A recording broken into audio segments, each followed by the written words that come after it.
Welcome to the Sleepy Scribe. Your endless internet wandering has brought you here, and hopefully you can finally sleep to today's topic. Now before we begin, comment where you are listening from and how late it is where you are at. It is very interesting to see how far and wide people come. Also, please subscribe, it would be very appreciated. Let us begin. Greek mythology begins not with gods in golden halls or mighty heroes wielding swords, but in a chasm of darkness and silence, the primordial void called chaos. Before there was earth or sky or sea, there was chaos, an infinite, shapeless mass that contained all elements but with no order or distinction. From this void emerged the first primordial deities, beings that represented concepts more than physical forms. Gaia, the earth, rose from chaos, solid and eternal, the fertile mother of all life. Alongside her came Tartarus, the dark abyss beneath the underworld, Eros, the force of desire and procreation, Erebus, the deep darkness, and Nyx, the night. These entities were not born in the human sense but simply came into being. Gaia, acting alone, gave birth to Uranus, the sky, to blanket her and become her equal. Their union was the first cosmic order, earth below, sky above. Together, Gaia and Uranus produced the Titans, powerful and towering beings who embodied various forces of nature and time. Among them were Oceanus, the endless river encircling the world, Hyperion, the light, Coeus, the intellect, Crius, the constellations, Iapetus, mortality, Thea, the shining, Rhea, fertility and motherhood, the Mys, divine law, Mnemosyne, memory, Phoebe, prophecy, Tessis, freshwater, and Cronus, the youngest and most cunning. But Uranus was not a benevolent father. Horrified by his children, especially the monstrous offspring Gaia bore, the Hecatoncheirs, beings with 100 hands, and the Cyclopes, one-eyed giants, Uranus cast them into Tartarus, the pit of torment. Gaia, in pain from her children's imprisonment and fury at Uranus' cruelty, devised a plan. She fashioned a great sickle of adamant and called upon her children to rise against their tyrannical father. Only Cronus, ambitious and bold, accepted. When Uranus came to lie with Gaia, Cronus ambushed him, wielding the sickle and castrating him, casting the severed parts into the sea. From the blood that fell onto the earth came the Erinyes, avenging spirits, the giants, and the Melee, nymphs of the ash trees. From the foam in the sea where his genitals fell, Aphrodite was born, the goddess of love and beauty. With Uranus dethroned, Cronus and his siblings ruled in a new age, the Golden Age.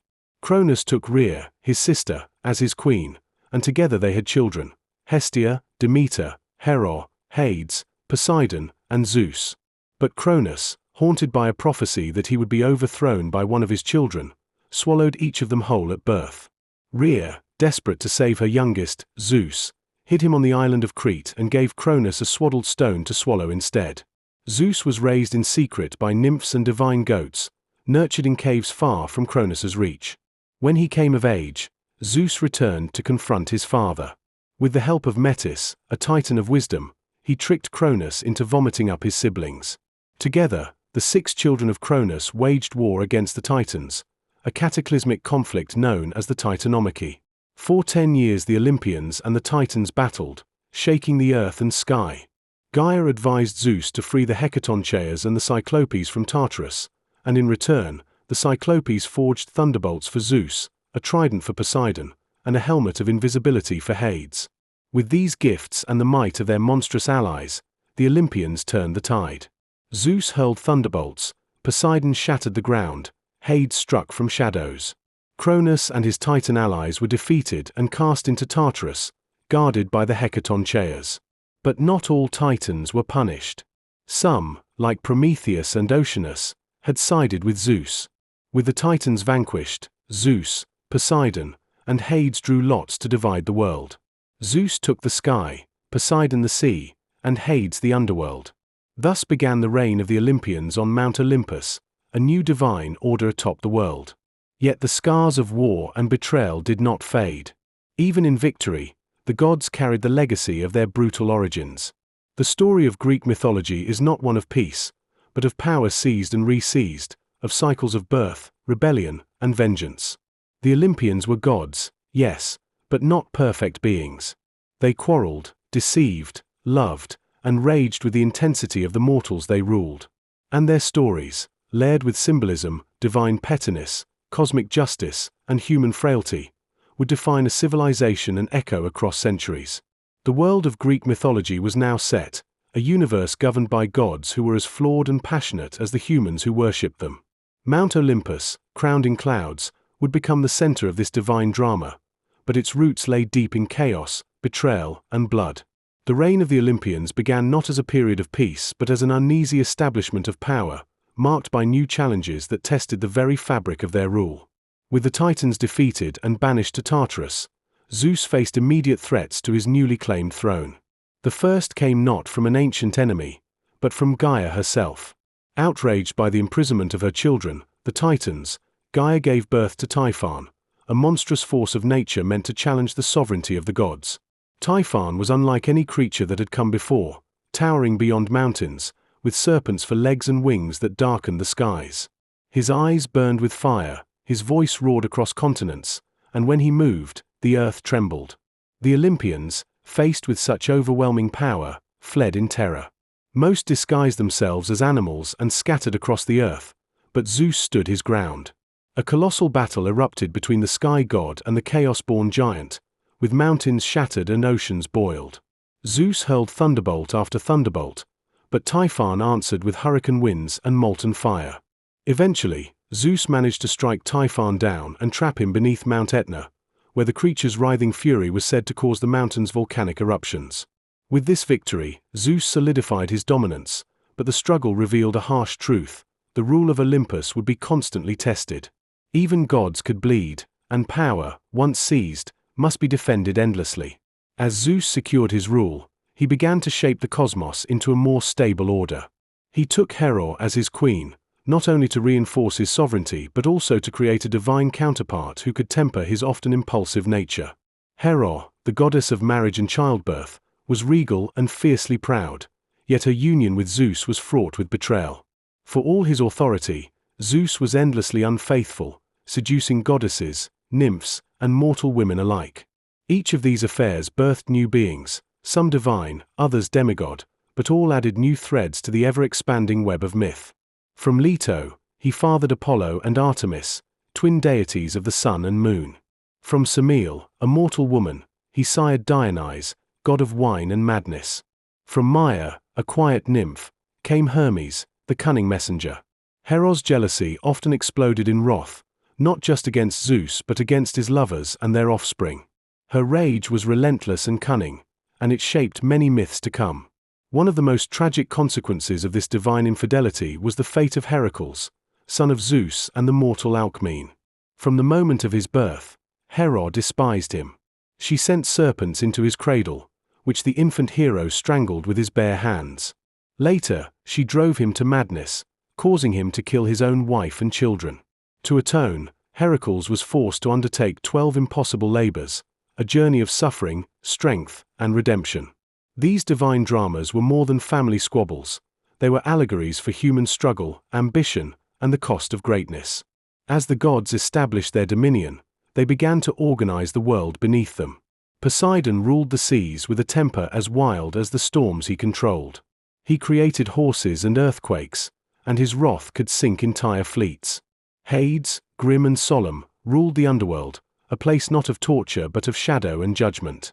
Mortals who died were escorted by Hermes to the river Styx, ferried across by Charon, and judged by 3 former kings, Minos, Rhadamanthus, and Aeacus. The underworld had realms for heroes, villains, and ordinary souls alike. Elysium was a paradise, Tartarus a prison, and the Asphodel Meadows a grey reflection of life's mundanity.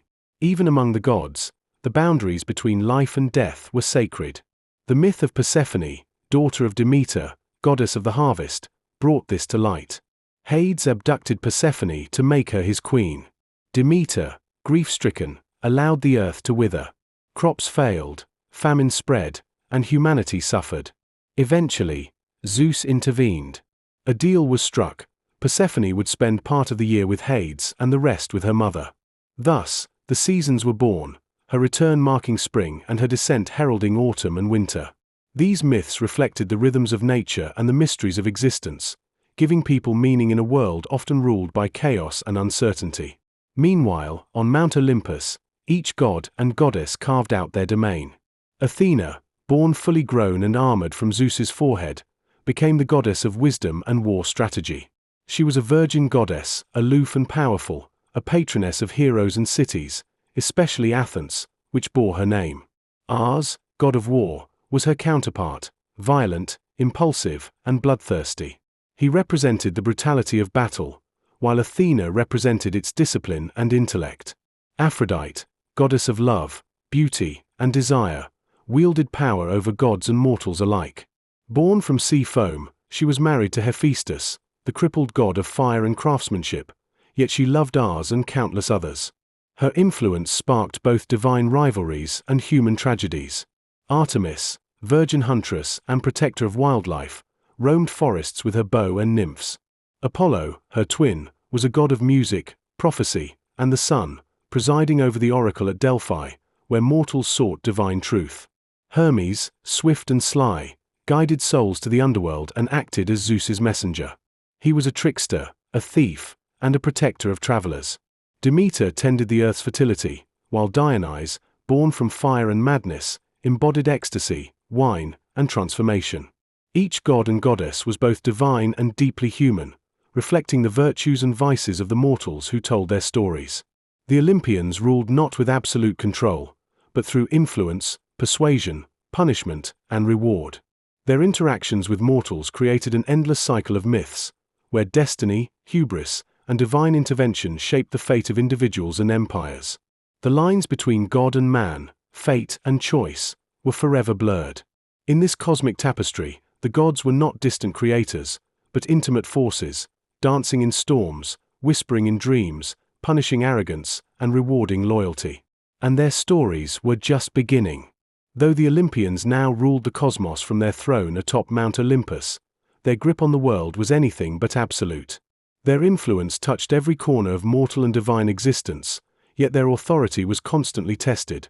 By each other, by mortals, and by forces even older than themselves. Their own personalities, marked by human flaws and divine arrogance, often led to chaos. The ancient Greeks did not see their gods as paragons of virtue but as powerful, volatile entities whose whims could either bless or destroy. This unpredictability was no more evident than in their constant entanglement with humanity. From the very beginning, the relationship between gods and mortals was defined by tension, fascination, and transgression. Prometheus, one of the few titans who had sided with Zeus during the Titanomachy, emerged as a champion of humankind. When Zeus refused to give fire to mortals, fearing that it would make them too powerful, Prometheus defied him and stole the flame from Olympus, gifting it to humanity. Fire was not just warmth or light, it was technology, knowledge, and power. This act of defiance enraged Zeus, who devised a punishment both cruel and eternal. Prometheus was bound to a rock in the Caucasus Mountains, where every day an eagle would feast upon his liver, only for it to regenerate overnight. His torment was endless, a warning to gods and mortals alike about the cost of challenging divine authority. But Zeus's vengeance did not stop there. As a counterbalance to Prometheus's gift, he ordered the creation of the first woman, Pandora. Crafted by Hephaestus, endowed with beauty by Aphrodite, wisdom by Athena, and charm by Hermes, Pandora was given a jar, later misinterpreted as a box, and sent alive among humans. She was instructed never to open it, but curiosity, another divine gift, overcame her. When she lifted the lid, suffering, disease, death, and all manner of evils were released into the world. Only hope remained, trapped at the bottom. Through this myth, the Greeks explained not only the origin of pain but also the paradox of human existence, that suffering and hope are inseparably bound. The gods continued to meddle in mortal affairs, often driven by jealousy, love, pride, or spite. These interactions frequently blurred the lines between the divine and human worlds, producing demigods, offspring of gods and mortals, who carried immense power but were fated to suffer. Among these was Perseus, son of Zeus and Danae. Conceived through a golden shower that Zeus used to reach Danae in her prison, Perseus grew to become a monster slayer and hero. With gifts from the gods, Hermes' winged sandals, Hades' helm of invisibility, and Athena's polished shield, he beheaded Medusa, the Gorgon whose gaze turned men to stone. From her blood sprang Pegasus, the winged horse, symbolizing the miraculous born from the grotesque. Perseus's exploits were numerous, from saving Andromeda from a sea monster to founding cities, but his life was always shaped by divine interference. Another famed demigod was Theseus, son of either Poseidon or the mortal king Zeus, depending on the myth. Theseus became the slayer of the Minotaur, a half-man, half-bull creature imprisoned in the labyrinth of Crete. The labyrinth itself was a marvel of ancient imagination, an inescapable maze designed by Daedalus, the legendary craftsman. With the help of Ariadne, daughter of King Minos, Theseus entered the maze, killed the Minotaur, and escaped by following a thread she had given him.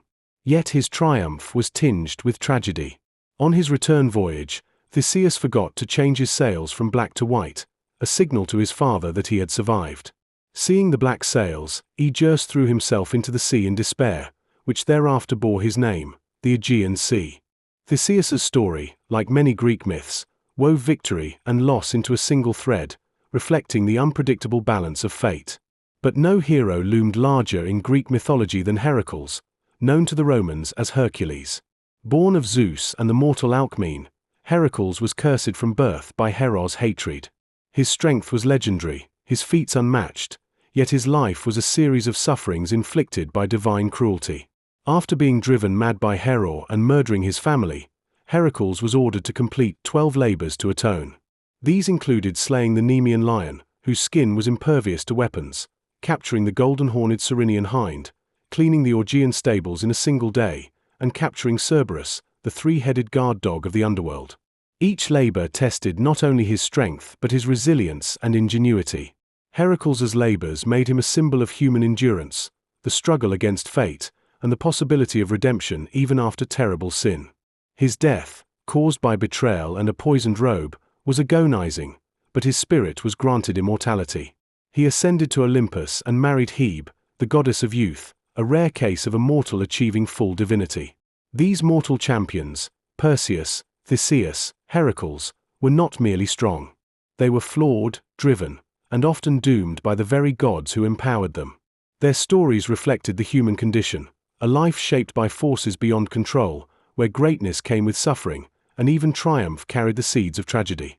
As myths spread and evolved, different regions of Greece emphasized different heroes and gods, creating a rich tapestry of local traditions. In Thebes, the tragic lineage of Oedipus unfolded, a story of fate, prophecy, and blindness, both literal and metaphorical. In Argos, the family of Atreus gave rise to tales of betrayal, murder, and revenge that echoed through generations, culminating in the fall of Agamemnon and the vengeance of Orestes. In Athens, the cult of Athena dominated civic identity, blending myth with political pride. These localized myths were not isolated, they intertwined with one another, forming a network of stories that explained everything from natural phenomena to moral dilemmas. Greek mythology was not a closed canon but a living tradition, reshaped with each retelling, performance, and festival. Even the gods themselves were subject to change. In the early myths, Zeus was a thunder-wielding tyrant, prone to wrath and destruction. But over time, he evolved into a more balanced, if still domineering, figure, the protector of order and justice. Similarly, Hades, initially feared as a grim and merciless ruler, came to be seen as fair, if stern, in his administration of the dead. The myths reflected the society that told them, its fears, its hopes, its attempts to understand a world that was often brutal and unpredictable. And as the Olympians continued their rule, new tales would arise, filled with passion, war, love, and loss, further binding the divine to the human in a mythic legacy that would endure for millennia. Even as the Olympians sat enthroned in the heavens, their dominion remained entangled in the affairs of mortals, and nowhere was this entanglement more apparent than in the brutal, glorious theatre of war. Among the most enduring and influential of all Greek myths was the tale of the Trojan War, a sprawling epic of divine manipulation, human pride, heroism, and tragedy that would become the backbone of classical literature and culture. The war's origin did not lie in mortal politics but in the wounded pride of the gods. At the wedding of Peleus, a mortal king, and Thetis, a sea nymph, all the gods were invited, save one. Eris, the goddess of discord, furious at her exclusion, threw a golden apple into the crowd, inscribed with the words "to the fairest." The apple was immediately contested by three powerful goddesses: Hera, Athena, and Aphrodite. Unable to decide among themselves, they turned to Zeus, who wisely refused to choose and instead appointed a mortal shepherd to act as judge, Paris of Troy, a prince living in exile. Each goddess attempted to sway Paris with a bribe. Hera offered power and dominion over all of Asia. Athena promised victory in war and unmatched wisdom. Aphrodite, however, offered the love of the most beautiful woman in the world, Helen of Sparta. Paris chose Aphrodite, setting in motion the events that would lead to a decade-long war and the downfall of Troy. Helen was already married to Menelaus, king of Sparta, and when Paris, aided by Aphrodite, seduced and abducted her, he violated not only the sanctity of marriage but the fragile alliances between Greek city-states. Menelaus called upon the oath sworn by all Helen's former suitors, an agreement that bound them to defend her marriage. Among those called were the most powerful kings and warriors of the age: Agamemnon, king of Mycenae and Menelaus's brother; Achilles, son of the sea nymph Thetis and the mortal Peleus; Odysseus, king of Ithaca; Ajax the Great; Nestor, and many others. Thus assembled, the Greek forces launched 1,000 ships and sailed across the Aegean to lay siege to the city of Troy. But the war did not unfold simply as a contest of arms. The gods, too, took sides, treating the battlefield as a chessboard for their rivalries. Hera, Athena, and Poseidon supported the Greeks, bitter over Paris's judgment. Aphrodite, along with Mars and Apollo, favored the Trojans. Zeus, ever the arbitrator, tried to remain neutral but could not always resist intervening. Divine intervention was constant. Heroes were shielded by gods, guided by visions, or doomed by fate whispered into the ears of seers. The greatest of the Greek warriors was Achilles, unmatched in combat, invulnerable except for his heel, and driven not by patriotism but by personal glory. Yet even he was flawed. When Agamemnon dishonored him by seizing his war prize, Briseis, Achilles withdrew from battle, allowing the Trojans to gain ground. His absence changed the course of the war, demonstrating how one man's pride could endanger an entire campaign. During this period, the Trojans' greatest champion, Hector, brother of Paris and prince of Troy, emerged as a heroic figure, noble, dutiful, and tragically doomed. Hector was a stark contrast to the impulsive Paris and even to Achilles. He fought to protect his city and his family, not for glory. Eventually, the war reached a turning point. Achilles, enraged by the death of his close companion Patroclus, killed by Hector while wearing Achilles' armor, returned to the battlefield in a fury that bordered on divine. In a brutal duel, Achilles slew Hector and then, in defiance of all codes of honor, desecrated his body, dragging it behind his chariot. It was only through the quiet dignity of Hector's father, King Priam, who came to Achilles in the night to beg for his son's body, that Achilles' humanity was restored, and Hector was granted a proper burial. The war raged on, and the gods continued to meddle.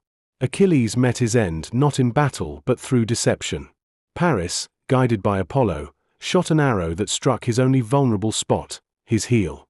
With Achilles gone, the Greeks turned to cunning rather than strength. Odysseus, known for his intelligence and guile, devised a plan to end the siege: the Trojan horse. A massive wooden horse was constructed, hollowed out to hide Greek soldiers.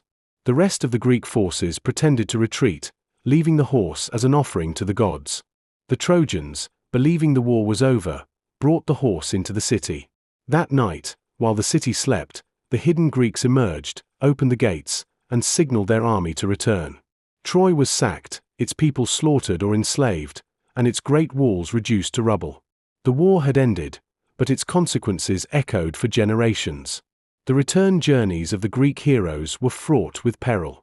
Odysseus wandered for 10 years before reaching Ithaca, encountering witches, cyclopes, sirens, and vengeful gods. Agamemnon returned home only to be murdered by his wife, Clytemnestra, setting off a cycle of vengeance that would dominate Greek tragedy. Even Helen, whose beauty had sparked the war, returned to Sparta with Menelaus, her story shifting from one of guilt to one of redemption. The Trojan War was not merely a story of conquest. It was a meditation on fate, honor, pride, and the costs of war. The gods played their games, but it was mortals who paid the price. The war revealed the dual nature of heroism, glory and destruction intertwined, and showcased how the divine and human worlds could never be fully separated. These stories, immortalized in Homer's Iliad and later in the Odyssey and other epics, became central to Greek identity. They were recited by bards, carved into temple walls, and etched into the very language of Greek art and philosophy. They were not static tales but living myths, retold and reinterpreted through generations, each time revealing new dimensions of the human condition. As Greece transitioned from myth into recorded history, the legacy of the Trojan War and its heroes would continue to shape its politics, its values, and its vision of the past. And even as new gods and empires rose, the old stories endured, whispering of a time when gods walked among men and heroes battled not only monsters and armies but fate itself. While the gods of Olympus reigned and the Trojan War etched its blood-soaked legends into eternity, another realm of Greek mythology was shaping the deeper, more mysterious contours of the cosmos, a place older than Olympus, darker than war, and more eternal than the lives of any hero, the underworld. Known as Hades, after its grim and solitary ruler, the Greek underworld was not simply a place of punishment or torment, but a complex and stratified domain where the souls of the dead journeyed, judged not by moral binaries, but by fate, remembrance, and the weight of their lives. The Greeks envisioned the soul, or psyche, leaving the body at death and traveling to the underworld through a series of stages that reflected the rituals of burial and the spiritual geography of myth. The first step was crossing the river Styx, the boundary between the world of the living and the dead. To do this, the soul needed to be properly buried, with a coin, an obol, placed under the tongue to pay the ferryman Charon. Those without a proper burial were doomed to wander the banks of the Styx for 100 years, voiceless and forgotten. Once aboard Charon's creaking, shadow-draped ferry, the soul was taken across the black waters, beneath the watchful gaze of Cerberus, the monstrous three-headed dog who guarded the gates. Cerberus allowed entry, but never exit. The underworld itself was divided into distinct realms, each suited to the life or deeds of the soul it received. The majority of souls entered the asphodel meadows, a grey and misty plain where those who lived average, unremarkable lives dwelled in a dreamlike existence, neither punished nor rewarded. It was a realm of shadows, where identity faded and memories dulled, an eternity of silence and sameness. For those who had committed grave sins or defied the gods, there was Tartarus, a deep, hellish abyss beneath even Hades, where eternal punishments were meted out. It was here that the worst offenders in myth were imprisoned. Sisyphus, a king who cheated death twice and scorned the gods, was condemned to roll a boulder up a hill, only for it to fall back down for eternity. Tantalus, who stole ambrosia and revealed divine secrets to mortals, was made to stand in a pool of water beneath a fruit tree, forever thirsty and hungry, with water and food always just out of reach. Ixion, who lusted after Hera and murdered his kin, was bound to a flaming wheel that spun without end. These punishments were not just retribution, but symbolic reflections of their sins: desire without fulfillment, ambition without end, deceit without escape. Conversely, for the righteous few who had achieved greatness, virtue, or heroic death, there was Elysium, also called the Elysian Fields, a paradise of eternal spring, music, beauty, and joy. Here the favored of the gods walked in peace, often reincarnated by choice, and in rare cases, granted the Isles of the Blessed after 3 virtuous lifetimes. It was a place of reward, but only for the exceptional. Between these realms flowed other rivers, each embodying a different aspect of death: the Acron, river of woe; the Cocytus, river of lamentation; the Phlegethon, river of fire; and the Lethe, river of forgetfulness. Souls destined for rebirth drank from the Lethe, erasing all memory of their past lives before returning to the world of the living. In rare cases, philosophers and mystics spoke of another river, Mnemosyne, the river of memory, whose waters could allow a soul to retain its wisdom through reincarnation. At the heart of the underworld stood the palace of Hades and Persephone. Hades, unlike the Christian devil he was later confused with, was not evil. He was stern, just, and unmoved by mortal pleas. He ruled his realm with unyielding law, ensuring the dead remained where they belonged. Persephone, however, embodied the seasonal cycle and the duality of existence. Her myth, one of abduction and eventual compromise, defined the rhythm of life and death. When Hades first seized her from the fields of Nysa, the earth mourned. Her mother, Demeter, goddess of agriculture, withdrew her blessings, and the world turned cold and barren. A compromise was reached. Persephone would spend part of the year in the underworld and part above.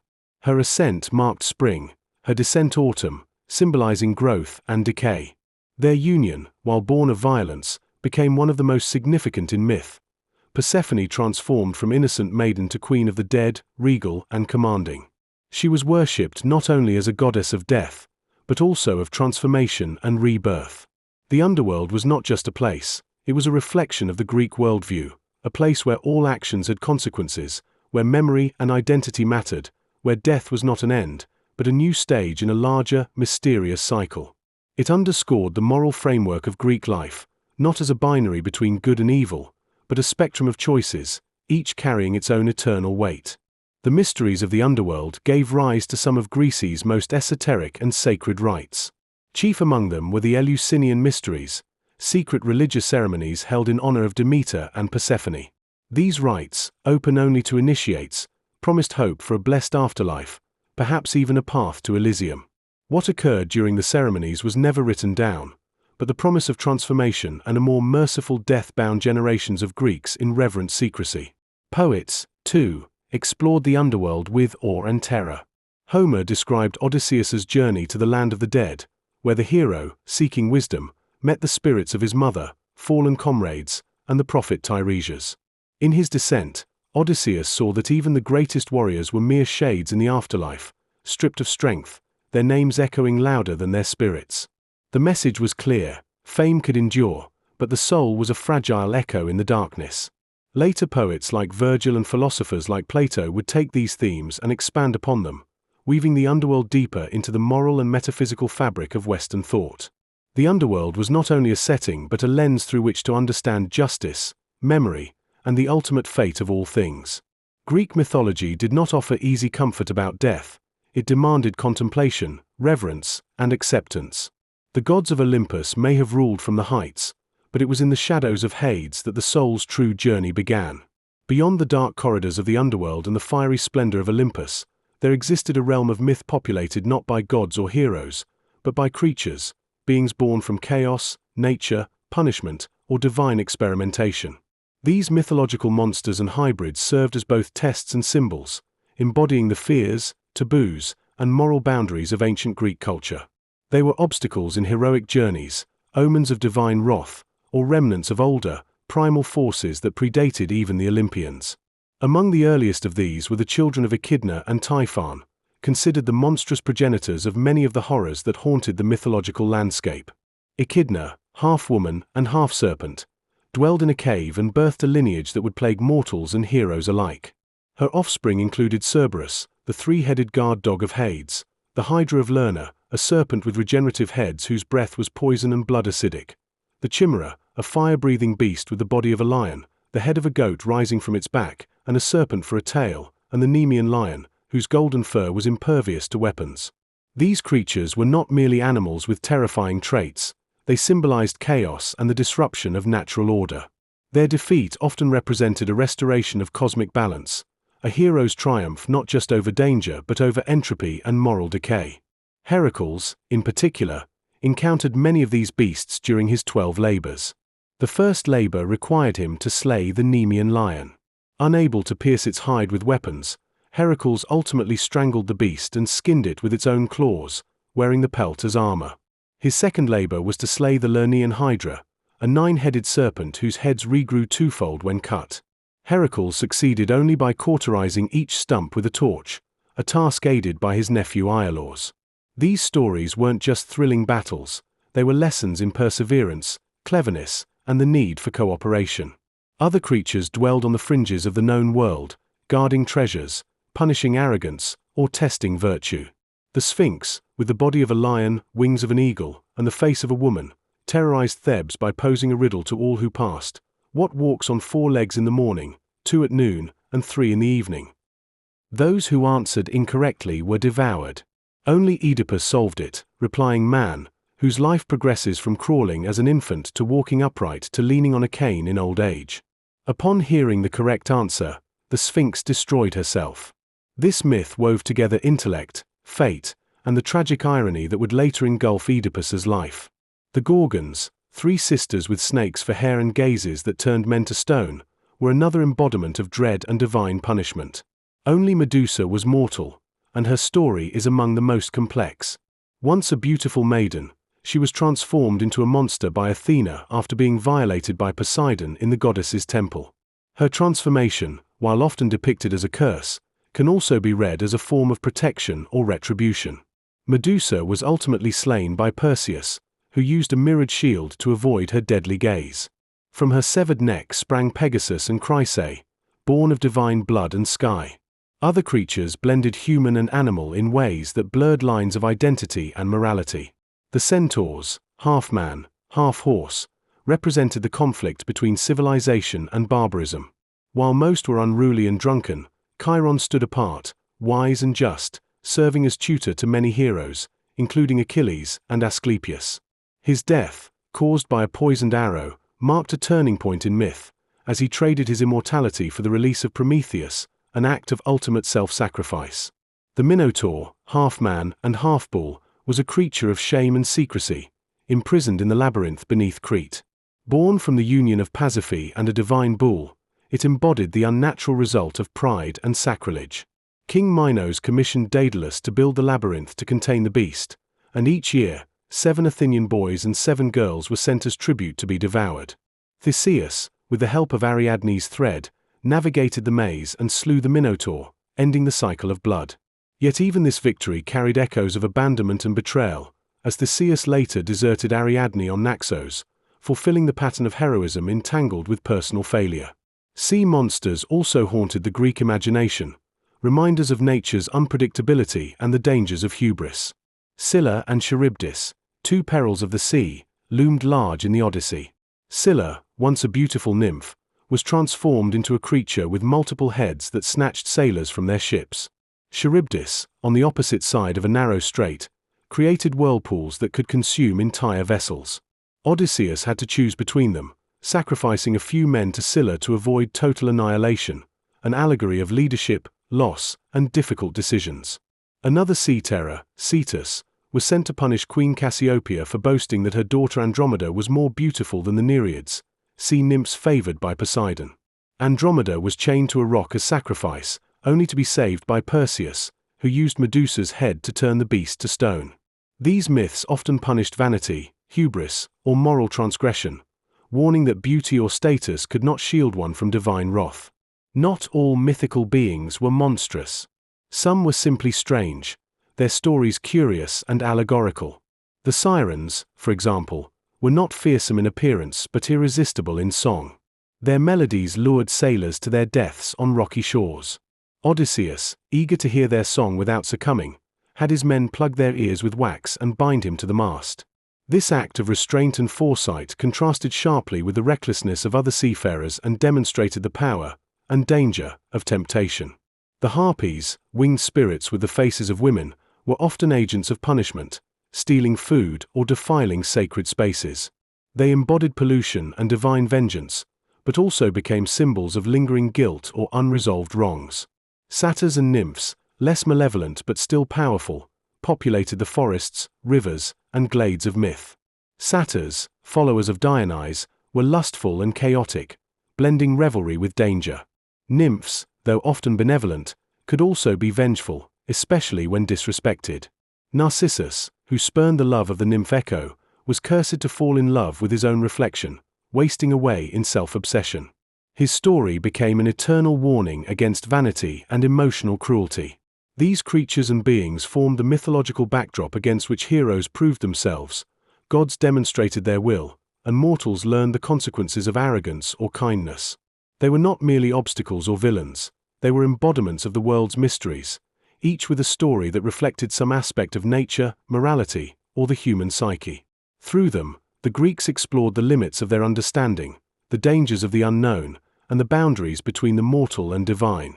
As Greek mythology expanded through centuries of storytelling, it not only created a sprawling pantheon of gods and heroes but also shaped the very culture, rituals, and philosophical inquiries of ancient Greece.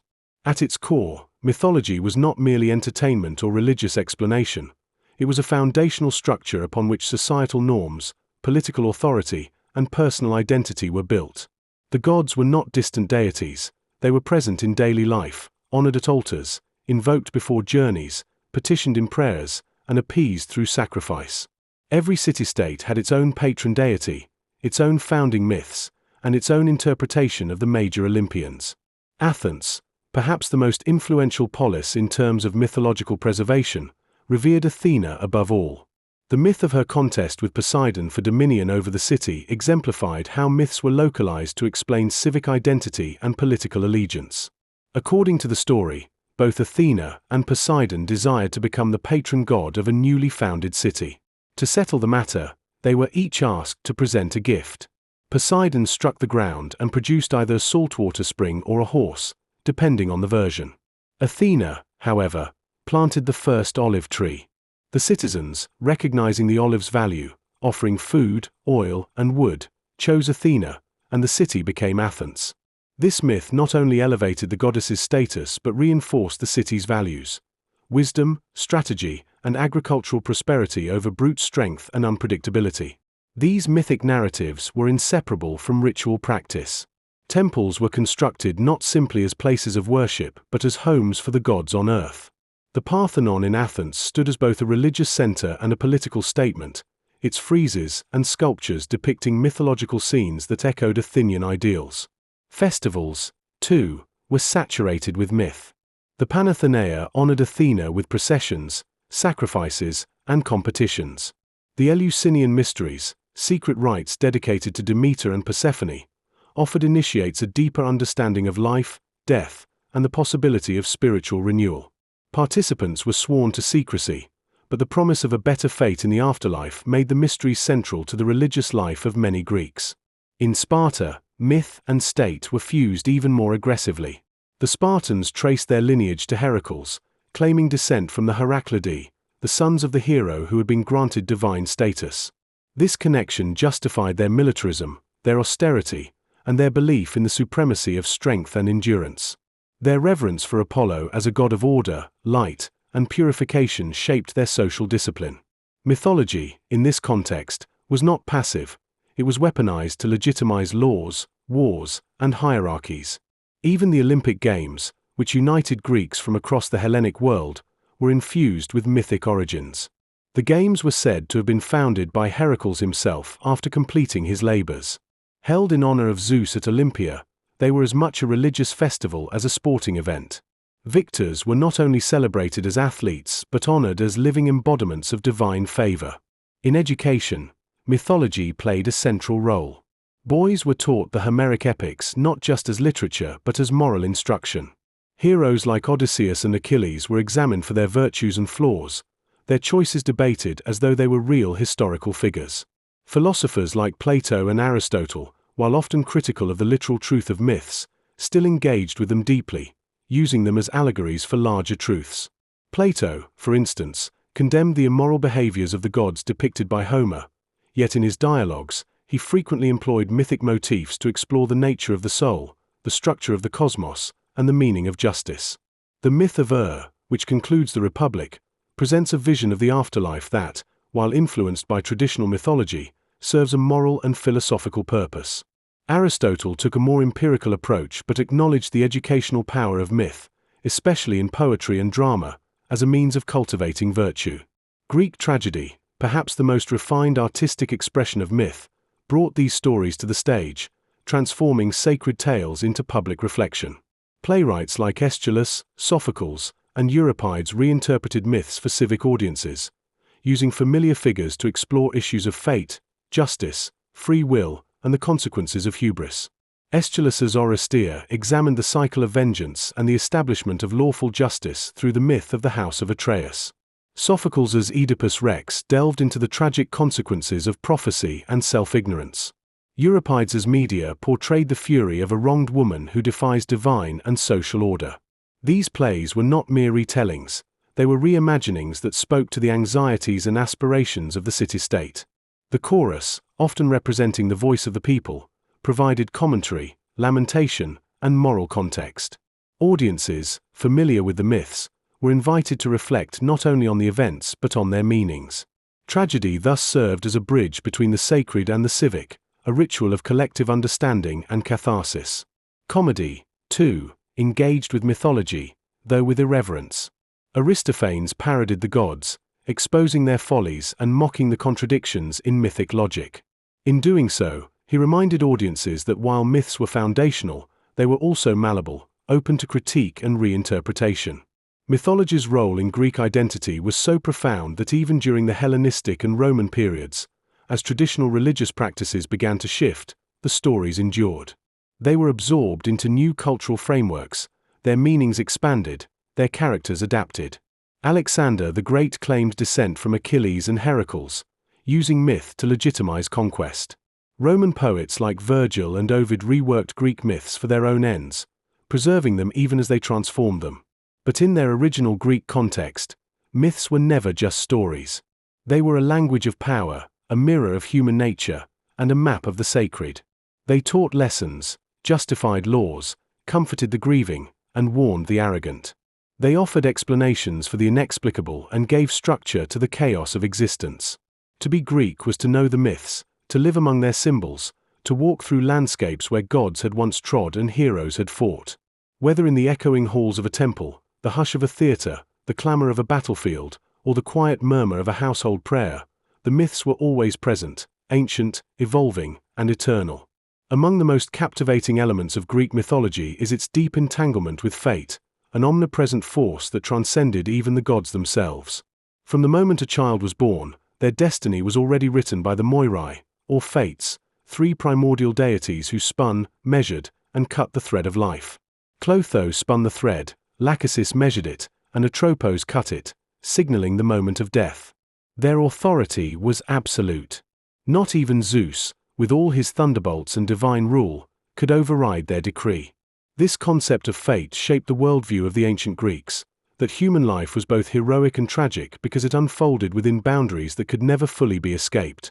The stories of Greek mythology are filled with characters who struggle against fate, only to fulfill it in the very act of defiance. Perhaps no myth illustrates this tension better than that of Oedipus, the doomed king of Thebes. Before his birth, it was foretold that he would kill his father and marry his mother. Horrified, his parents, Laius and Jocasta, attempted to thwart the prophecy by abandoning him as an infant. But fate is rarely so easily avoided. Rescued and raised by another royal family, Oedipus grew up unaware of his true origins. Upon hearing the same prophecy himself, he fled what he believed were his real parents to avoid committing such atrocities. But in doing so, he wandered straight into his destiny. He killed Laius at a crossroads, solved the riddle of the Sphinx, and married Jocasta, becoming king. Only later, after years of rule, did the truth unravel, and with it, Oedipus's sanity and kingdom. The myth is not just a tale of horror, it is a meditation on the limits of knowledge, the blindness of pride, and the inescapability of fate. Tragedy in Greek mythology is often born from this intersection of fate and personal choice. The Greeks did not view their gods as omnibenevolent figures, but rather as powerful entities who occasionally offered guidance or wrath. Humans, meanwhile, were given the capacity for reason and decision, but never the power to alter their ultimate destiny. This fundamental tension was the heartbeat of Greek drama and mythology. Another powerful example is the myth of Achilles.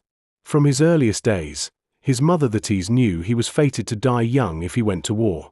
She dipped him in the river Styx to make him invulnerable, holding him by the heel. Later, when the Trojan War broke out, Achilles chose to fight, fully aware that his glory would come at the cost of his life.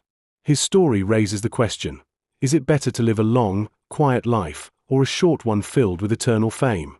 Achilles chose the latter, and his name lived on, but only because his fate was sealed. Fate was also often tied to prophecy, a divine glimpse into the inevitable. The Oracle of Delphi, sacred to Apollo, served as the voice of such insight. Kings, generals, and ordinary citizens would travel miles to receive cryptic pronouncements from the Pythia, the high priestess. These oracles rarely gave clear instructions. Instead, they spoke in riddles, often misunderstood or ignored until the consequences became inescapable. One famous example is the prophecy given to Croesus, king of Lydia, who was told that if he crossed the Halys River, he would destroy a great empire. Taking it as a sign of victory, he attacked Persia, only to find that the empire destroyed was his own. The ambiguity of fate was a central theme. Mortals could act, but their actions often led to the very outcomes they sought to avoid. In some myths, fate took on a more metaphysical quality. The tale of Prometheus, who foresaw the downfall of Zeus through a future child, kept that knowledge secret. Though he was punished for giving fire to humanity, his resistance and wisdom made him a symbol of defiance and endurance. Zeus, for all his might, could not extract the prophecy from Prometheus, indicating that even divine rulers were bound by the unseen chains of future consequence. Yet while fate was inescapable, it was not always cruel. Sometimes, it offered moments of clarity, justice, or poetic closure. The myth of Persephone, for instance, is wrapped in cycles of time and inevitability. Abducted by Hades and taken to the underworld, she becomes queen of the dead. Her mother, Demeter, goddess of agriculture, mourns her absence, causing the world to wither. Eventually, a compromise is reached. Persephone would spend part of the year in the underworld and part on Earth.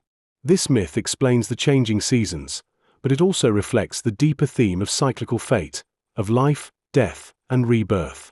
Fate in Greek mythology wasn't necessarily fatalistic. Though outcomes were fixed, the manner in which characters met their fate mattered deeply. Honor, bravery, love, sacrifice, all of these qualities shaped how stories were remembered. The Greeks valued kleos, or glory, what one left behind in name and deed. Heroes were not judged merely by survival but by the nature of their choices in the face of inevitable ends. The concept of hamartia, or tragic flaw, also emerged from this worldview. Great heroes often fell not just because of fate, but because of internal defects: pride, rage, jealousy. Agamemnon's arrogance, Ajax's fury, Jason's betrayal, all contributed to their undoing. These flaws humanized the myths, making them not only cosmic tales but mirrors of the human soul. In many stories, characters are warned by dreams, omens, or seers.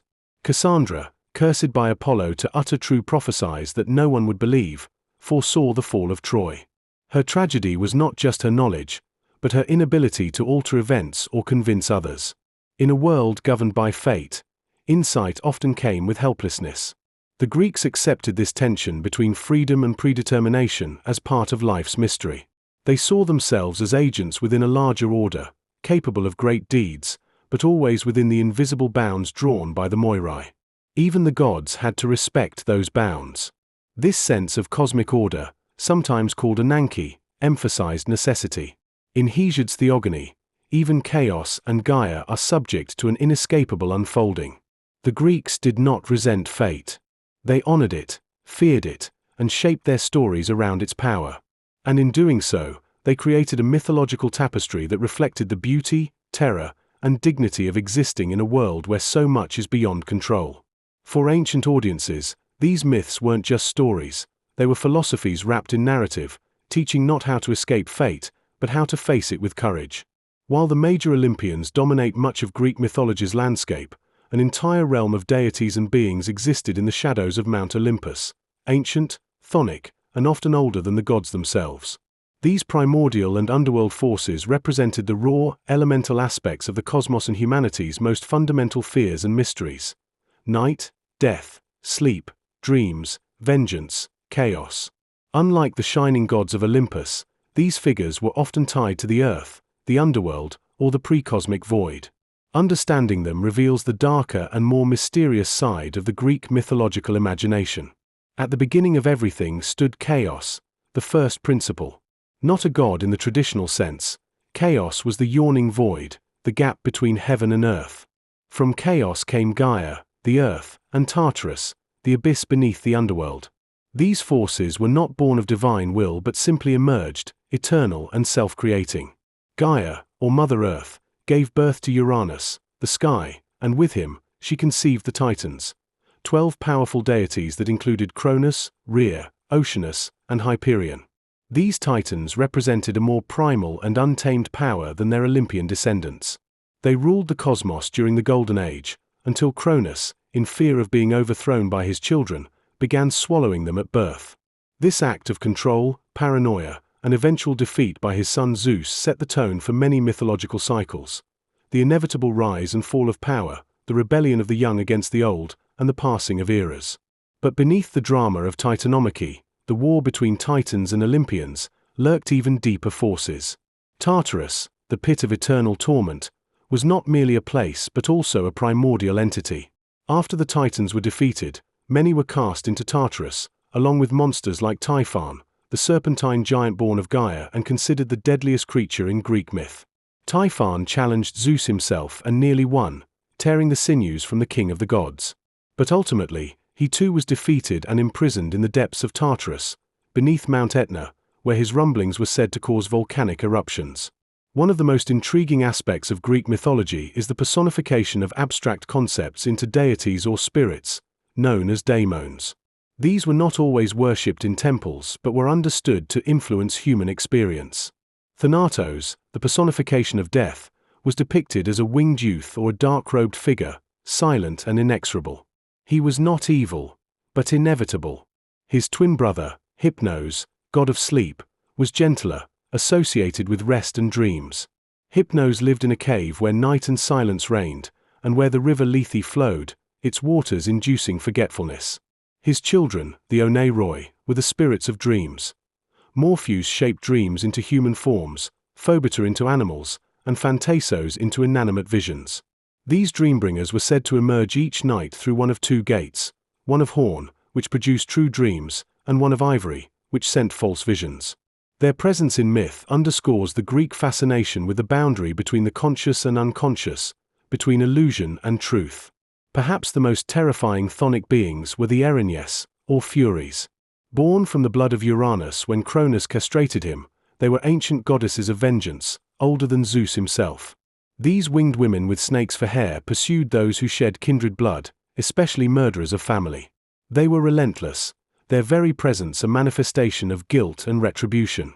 In Aeschylus's Eumenides, the final play of the Oresteia trilogy, the Furies chase Orestes for killing his mother Clytemnestra, even though he did so to avenge his father. Their pursuit represents an older moral order, one based on blood and retribution, clashing with the emerging idea of civic justice, as Athena ultimately intervenes to establish trial by jury in Athens. The underworld itself, ruled by Hades and Persephone, was a rich tapestry of mythological geography. Unlike the Christian conception of hell, the Greek underworld was not necessarily a place of punishment. It was where all souls went after death, divided into various regions. The asphodel meadows were for ordinary souls, who lived neither heroically nor wickedly. The Elysian fields were a paradise for the righteous and heroic. Tartarus, however, was reserved for the damned, those who committed the most heinous crimes or defied the gods. Here resided Sisyphus, condemned to roll a boulder uphill forever, only for it to fall each time he neared the summit. Tantalus stood in a pool of water beneath fruit-laden branches, always just out of reach, tormented by eternal hunger and thirst. Ixion, who attempted to seduce Hera, was bound to a fiery, spinning wheel for eternity. These punishments were not only grotesque but moral, each fit the crime, embodying Greek ideas of cosmic justice and the price of hubris. River spirits and ferrymen played critical roles in the journey of the soul. Charon, the grim boatman, ferried the dead across the river Styx, provided they could pay him with a coin placed in their mouth at burial. The Styx itself, one of 5 rivers in the underworld, was sacred even to the gods. An oath sworn on its waters could not be broken, and if a god violated that oath, they would be exiled from Olympus for 9 years. Other rivers included Acron, river of pain, Cocytus, river of wailing, Phlegethon, river of fire, and Lethe, river of forgetfulness. These rivers symbolized not only the trials of the soul but also the varied aspects of death and the afterlife. Chthonic deities like Hecate blurred the lines between upper and lower worlds.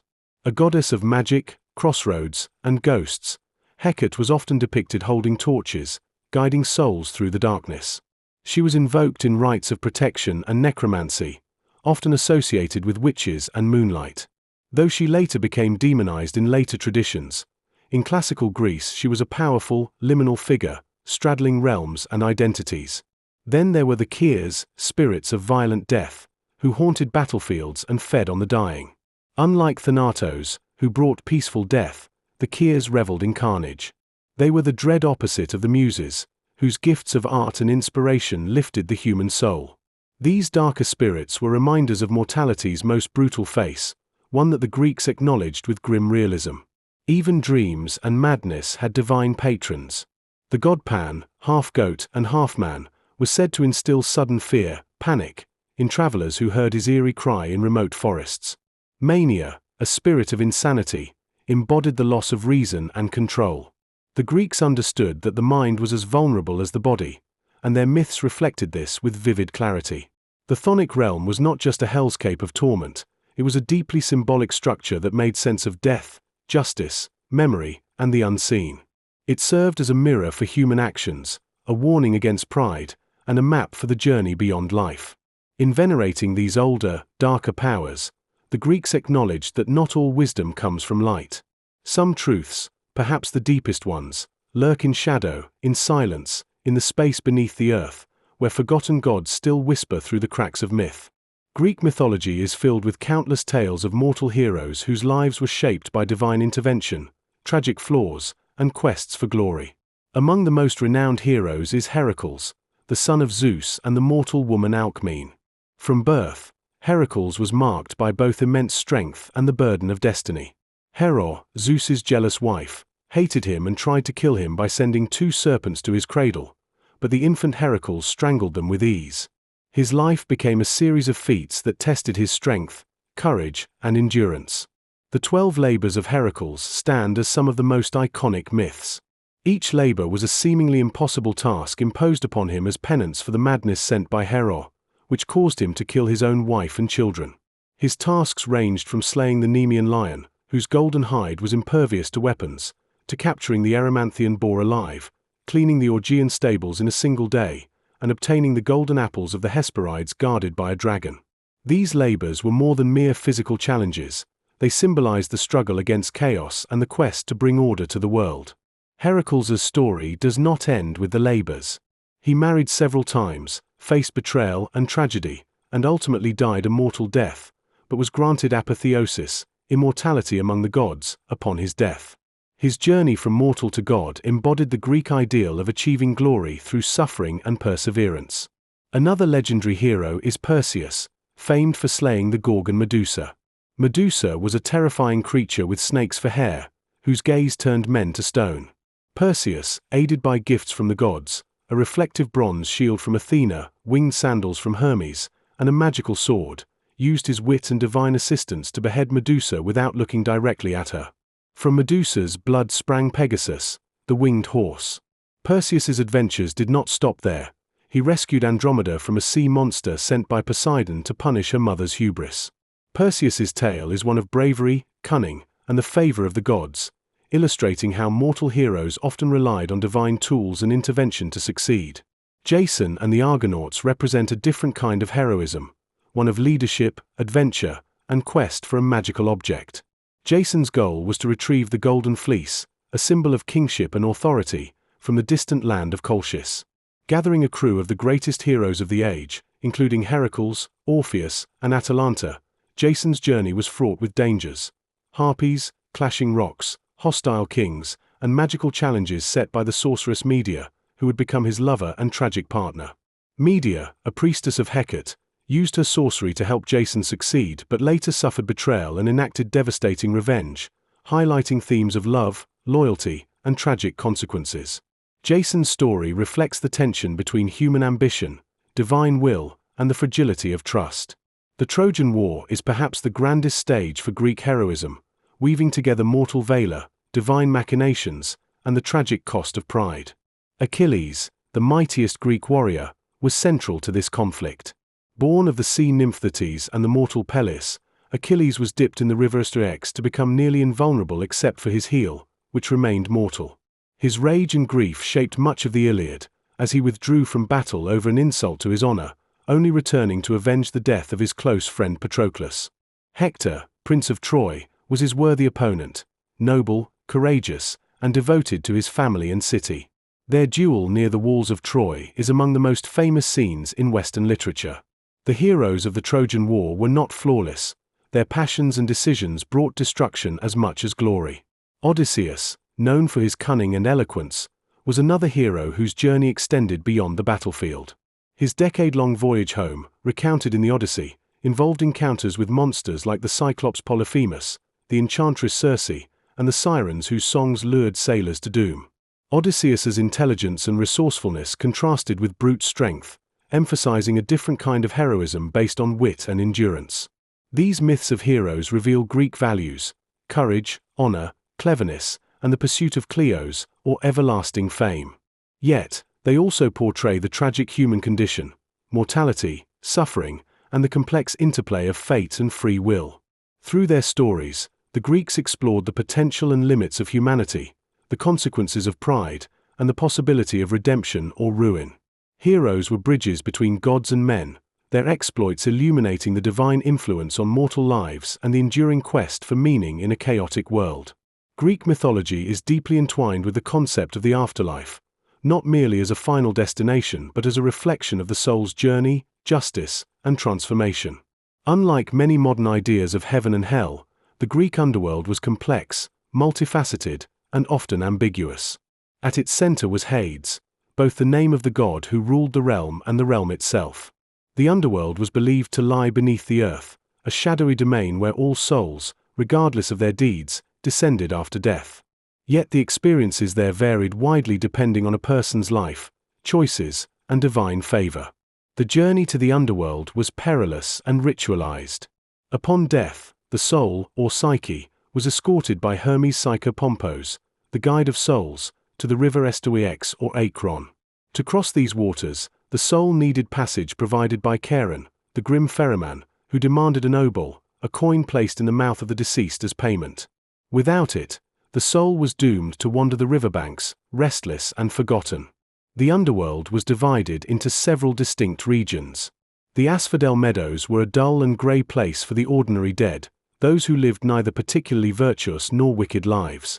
Here, souls existed in a ghost-like, neutral state, a pale shadow of their former selves. Elysium, or the Elysian Fields, was reserved for the blessed, heroes, and those favored by the gods. This was a paradise of eternal spring, sunlight, and joy, a reward for exceptional virtue or heroic deeds.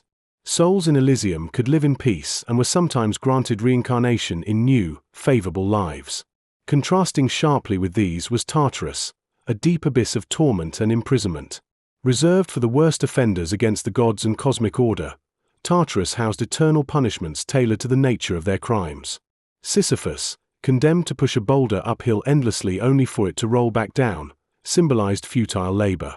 Tantalus, standing forever hungry and thirsty while food and water receded just beyond reach, embodied unending desire and frustration. These eternal punishments were moral lessons woven into the fabric of myth, emphasizing the consequences of hubris, betrayal, and impiety. The rulers of the underworld, Hades and Persephone, embodied its dual nature. Hades was stern and just but not cruel, governing the realm with order and impartiality. Persephone's seasonal descent and return from the underworld explained the cycle of growth and decay, symbolizing death and rebirth. Her abduction by Hades and Demeter's resulting grief transformed the landscape of the earth itself, creating the seasons. Mysteries and cults developed around these beliefs, promising initiates hope for a blessed afterlife. The Eleusinian mysteries, centered on Demeter and Persephone, were among the most significant. Though their details remained secret, these rites offered spiritual enlightenment and the promise of a better fate beyond death. Greek mythology also portrayed heroes who ventured into the underworld and returned, bridging the worlds of the living and the dead. Orpheus, famed for his enchanting music, journeyed to reclaim his wife Eurydice, pleading with Hades to release her.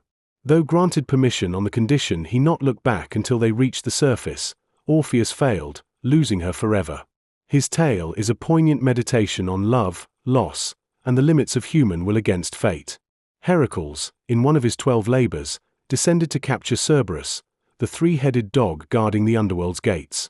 His success demonstrated human courage and divine favor but also highlighted the permeability of boundaries between life and death in myth.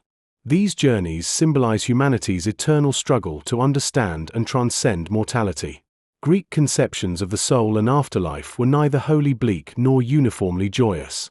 They reflected a nuanced vision where honor, memory, and the quality of one's life influenced one's fate after death.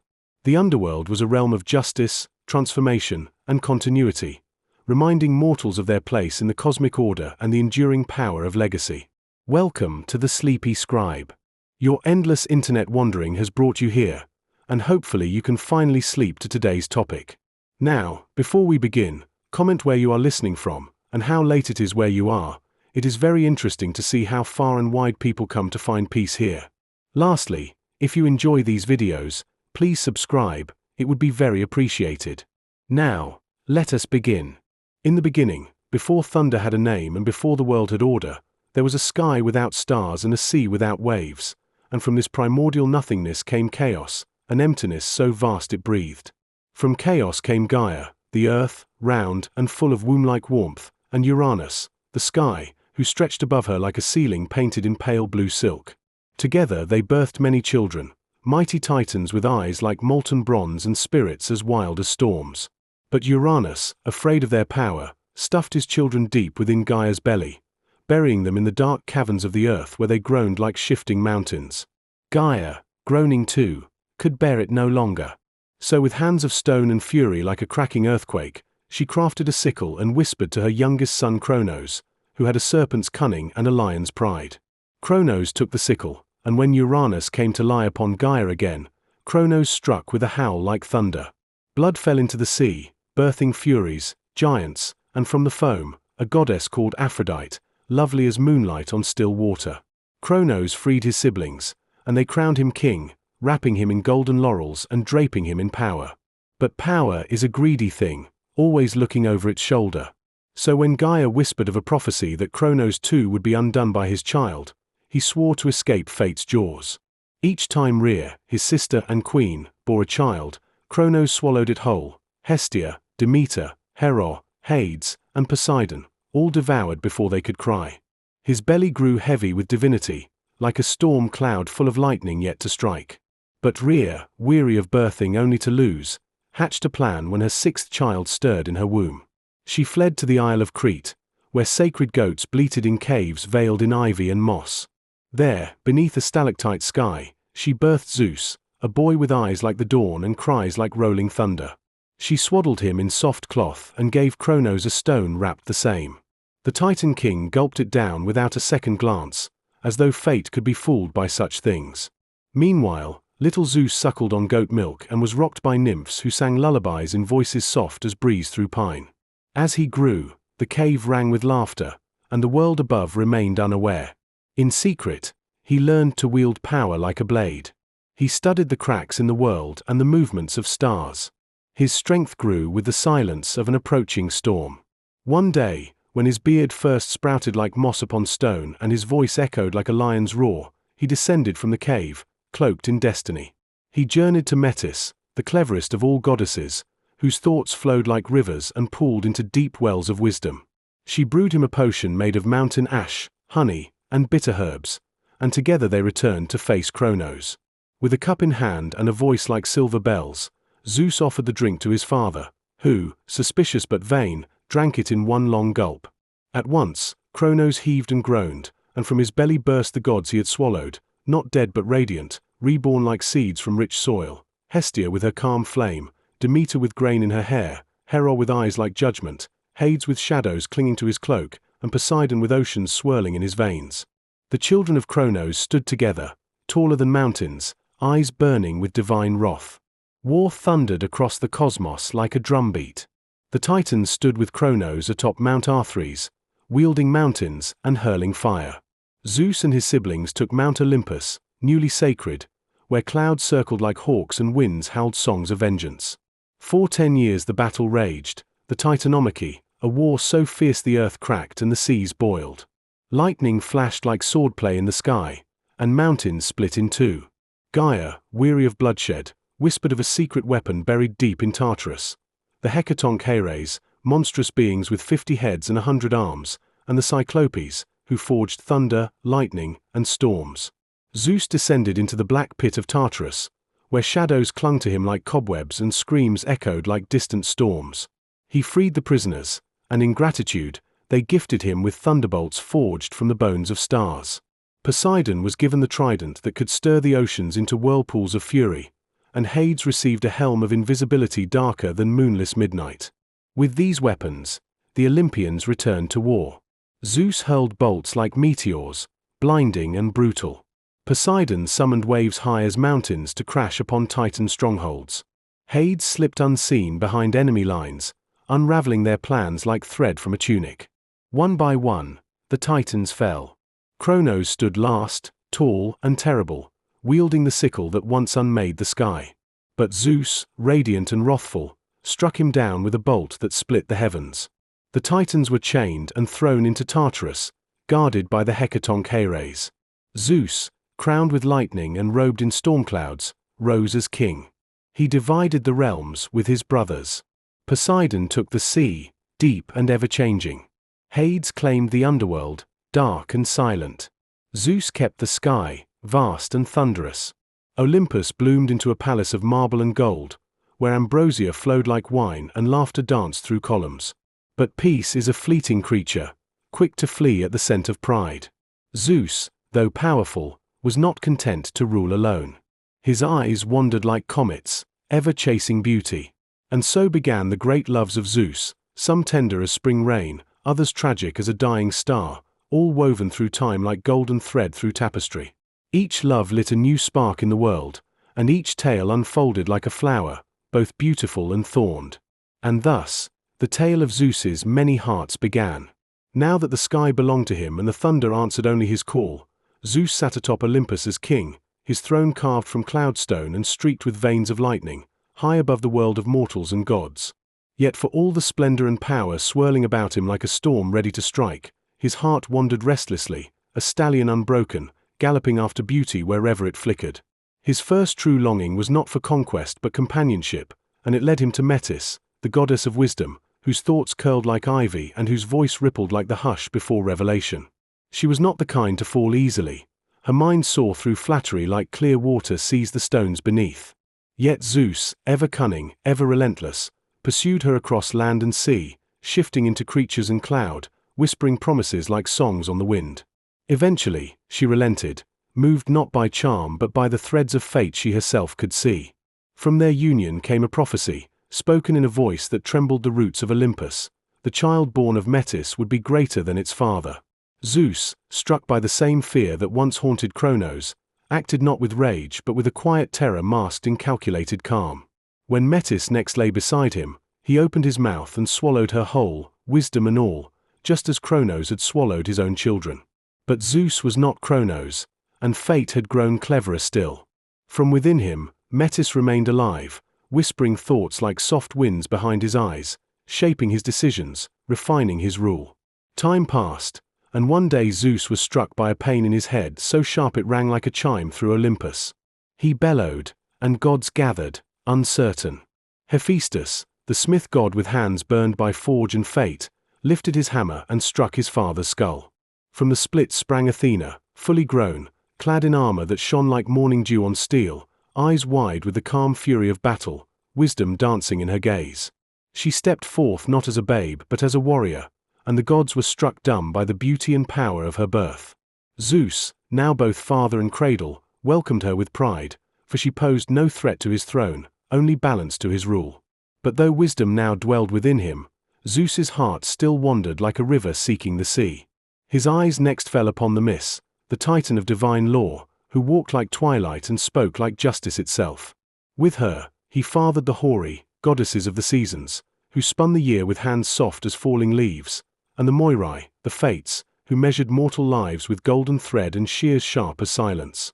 Yet this was not love burning with heat, it was a union of structure, like marble meeting mortar. For passion, Zeus looked to Mnemosyne, memory herself, a titan with a gaze that reached backward into every song ever sung. He lay with her for 9 nights beneath a sky jeweled with stars, and from that union came the Muses, 9 daughters who gave voice to history, poetry, dance, and the arts. Wherever they stepped, inspiration bloomed like fire across the minds of mortals.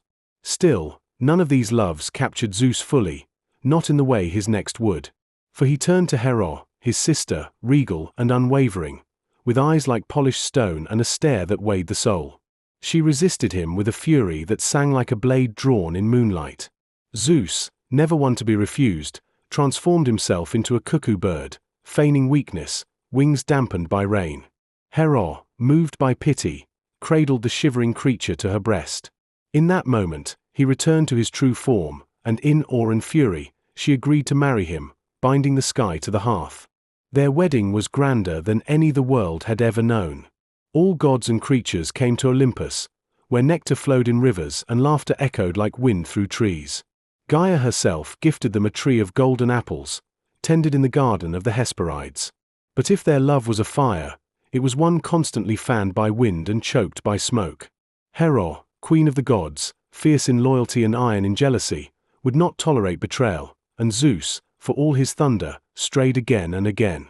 His heart was a map without compass, wandering into forests, valleys, and mortal homes. He came to Leto, shy and radiant, who bore him the twin deities Apollo and Artemis, sunlight and moonlight embodied. But Hera, enraged, chased Leto from land to land, denying her a place to give birth. Only the floating island of Delos welcomed her, and there she brought forth her children beneath swaying palms and starlight. Zeus, despite his roaming eye, often shielded his mortal lovers with trickery or disguise. He came to Danae as golden rain, slipping through cracks in stone, for her father had locked her in a tower of bronze to keep her untouched. From this shimmering union came Perseus, slayer of Medusa, hero born from light. He approached Europa as a white bull, so gentle and calm she climbed upon his back, only to be carried across the sea to Crete, where he loved her beneath olive trees and star-choked skies. From their union came kings and legends. Yet each love brought ripples, sometimes blessings, sometimes curses. Semele, mortal and beloved, asked to see Zeus in his true form, urged on by Hera in disguise. Bound by a god's oath, he revealed himself, a storm-given flesh, and she burned away like parchment in flame, though from her ashes Dionysus was born, god of wine and madness, cradled in Zeus's own thigh until he could walk the world. Zeus came to Alcmene as her husband, cloaked in mortal form, and from that night sprang Hercules, the mightiest of all demigods, whose labors would stretch across time like echoes in a canyon. But always Hera followed, vengeance in her breath, setting trials, serpents, and madness in the path of those Zeus had touched. Still, Zeus continued, not out of cruelty but because his love was boundless, uncontainable, like the sky itself, always expanding, never still. His passions carved mountains, started wars, and birthed empires. To love Zeus was to touch fire, warming, illuminating, and inevitably burning. Through his many unions, both divine and mortal, Zeus wove a tapestry of gods and heroes, each a thread in the grand fabric of myth, golden and stained alike. His love was the lightning before the storm, brilliant, brief, and unforgettable. And so the thunder rolled on. But the thunder never quieted for long. No sooner had Zeus wrapped his arms around one flame than another flickered on the horizon, drawing his gaze like a moth's to candlelight. For all his godhood, his desires were as mortal as breath and just as fleeting. And the earth, for all its vastness, seemed a garden of endless temptation. One morning, when the sun hung low and golden as honey dripping from the sky, Zeus looked down upon the plain of Thebes, where a girl named Io walked, her footsteps light as dewfall. She was a priestess of Hera, her skin glowing like polished ivory, and her eyes the color of cloud-shadowed sea. Zeus watched her from Olympus, and desire stirred within him like a wind rustling the pines. But Hera's jealousy had grown sharp, coiled like a viper beneath her jeweled crown, and Zeus knew that if he approached openly, the storm would strike. So he cloaked the sky in a curtain of thick fog, blotting out the sun until day felt like dusk. In that grey silence, he descended to Io, whispering sweet nothings in a tongue older than wind, and Io, though afraid, felt her heart quake like a leaf caught in a breeze. But the mist could not blind Hera forever. Suspicious of the sudden storm, she descended as well, and Zeus, caught mid-tryst, panicked. To hide Io, he transformed her into a white cow, her eyes still wide with fear and soul intact within her new form. Hera, feigning innocence, asked to keep the cow as a gift. Zeus, cornered by his own cleverness, could only nod. Hera tethered the cow to an olive tree and placed Argus to guard her, a giant with 100 eyes, no two ever asleep. Io, trapped within her bovine body, wept silently, her tears forming pearls in the grass. But Zeus, ever unwilling to leave his loves abandoned, sent Hermes, the swift-footed trickster, to free her. With a lyre and silver tongue, Hermes lulled Argus into slumber, one eye at a time, until the 100th flickered shut. Then he struck, swift as lightning, and Io was set loose. Furious, Hera sent a gadfly to torment the girl, stinging her relentlessly so that she fled across continents, her hooves leaving prints in lands that would one day bear cities. She crossed deserts and mountains, swam seas, and finally found sanctuary in Egypt, where Zeus restored her form and she bore a son, Epiphus, whose blood would ripple through dynasties. Yet not all of Zeus's loves ended in such sorrow. Sometimes, he gave gifts that glowed rather than burned. When he came to Callisto, a huntress devoted to Artemis, he did so disguised again, for she had vowed chastity. He took on the form of Artemis herself, drawing near with laughter on his lips. But Callisto, once she learned the truth, was heartbroken. Still, she carried his child, and when Artemis discovered the truth, the huntress was cast out, her womb a mark of betrayal. Hera, ever watchful, turned Callisto into a bear, and later, her son nearly slew her in the forest. To save them, Zeus flung them into the heavens, where they still turned through the night as Ursa Major and Ursa Minor, mother and child painted in starlight. Zeus's desire was not always masked in guile. Sometimes it arrived like a storm on the horizon, undeniable, unhidden. When he looked upon Ganymede, a Trojan prince so beautiful that even the gods wept to see him, he acted with the swiftness of wind. In the form of a great eagle, he swept down from the sky and carried Ganymede aloft, not to a hidden grove or shaded vale, but to Olympus itself. There, the boy became cupbearer to the gods, golden pitcher in hand, pouring nectar with grace unmatched. Hera, of course, bristled at this, but Zeus would not yield. Ganymede, youthful and ageless, became a symbol of divine beauty, and in time, Zeus placed him among the stars as Aquarius, pouring the waters of the heavens across the earth. So many were the loves of Zeus that they dotted the world like seeds scattered from a stormy palm. He came to Leda as a swan, his feathers white as snow and eyes dark with intent.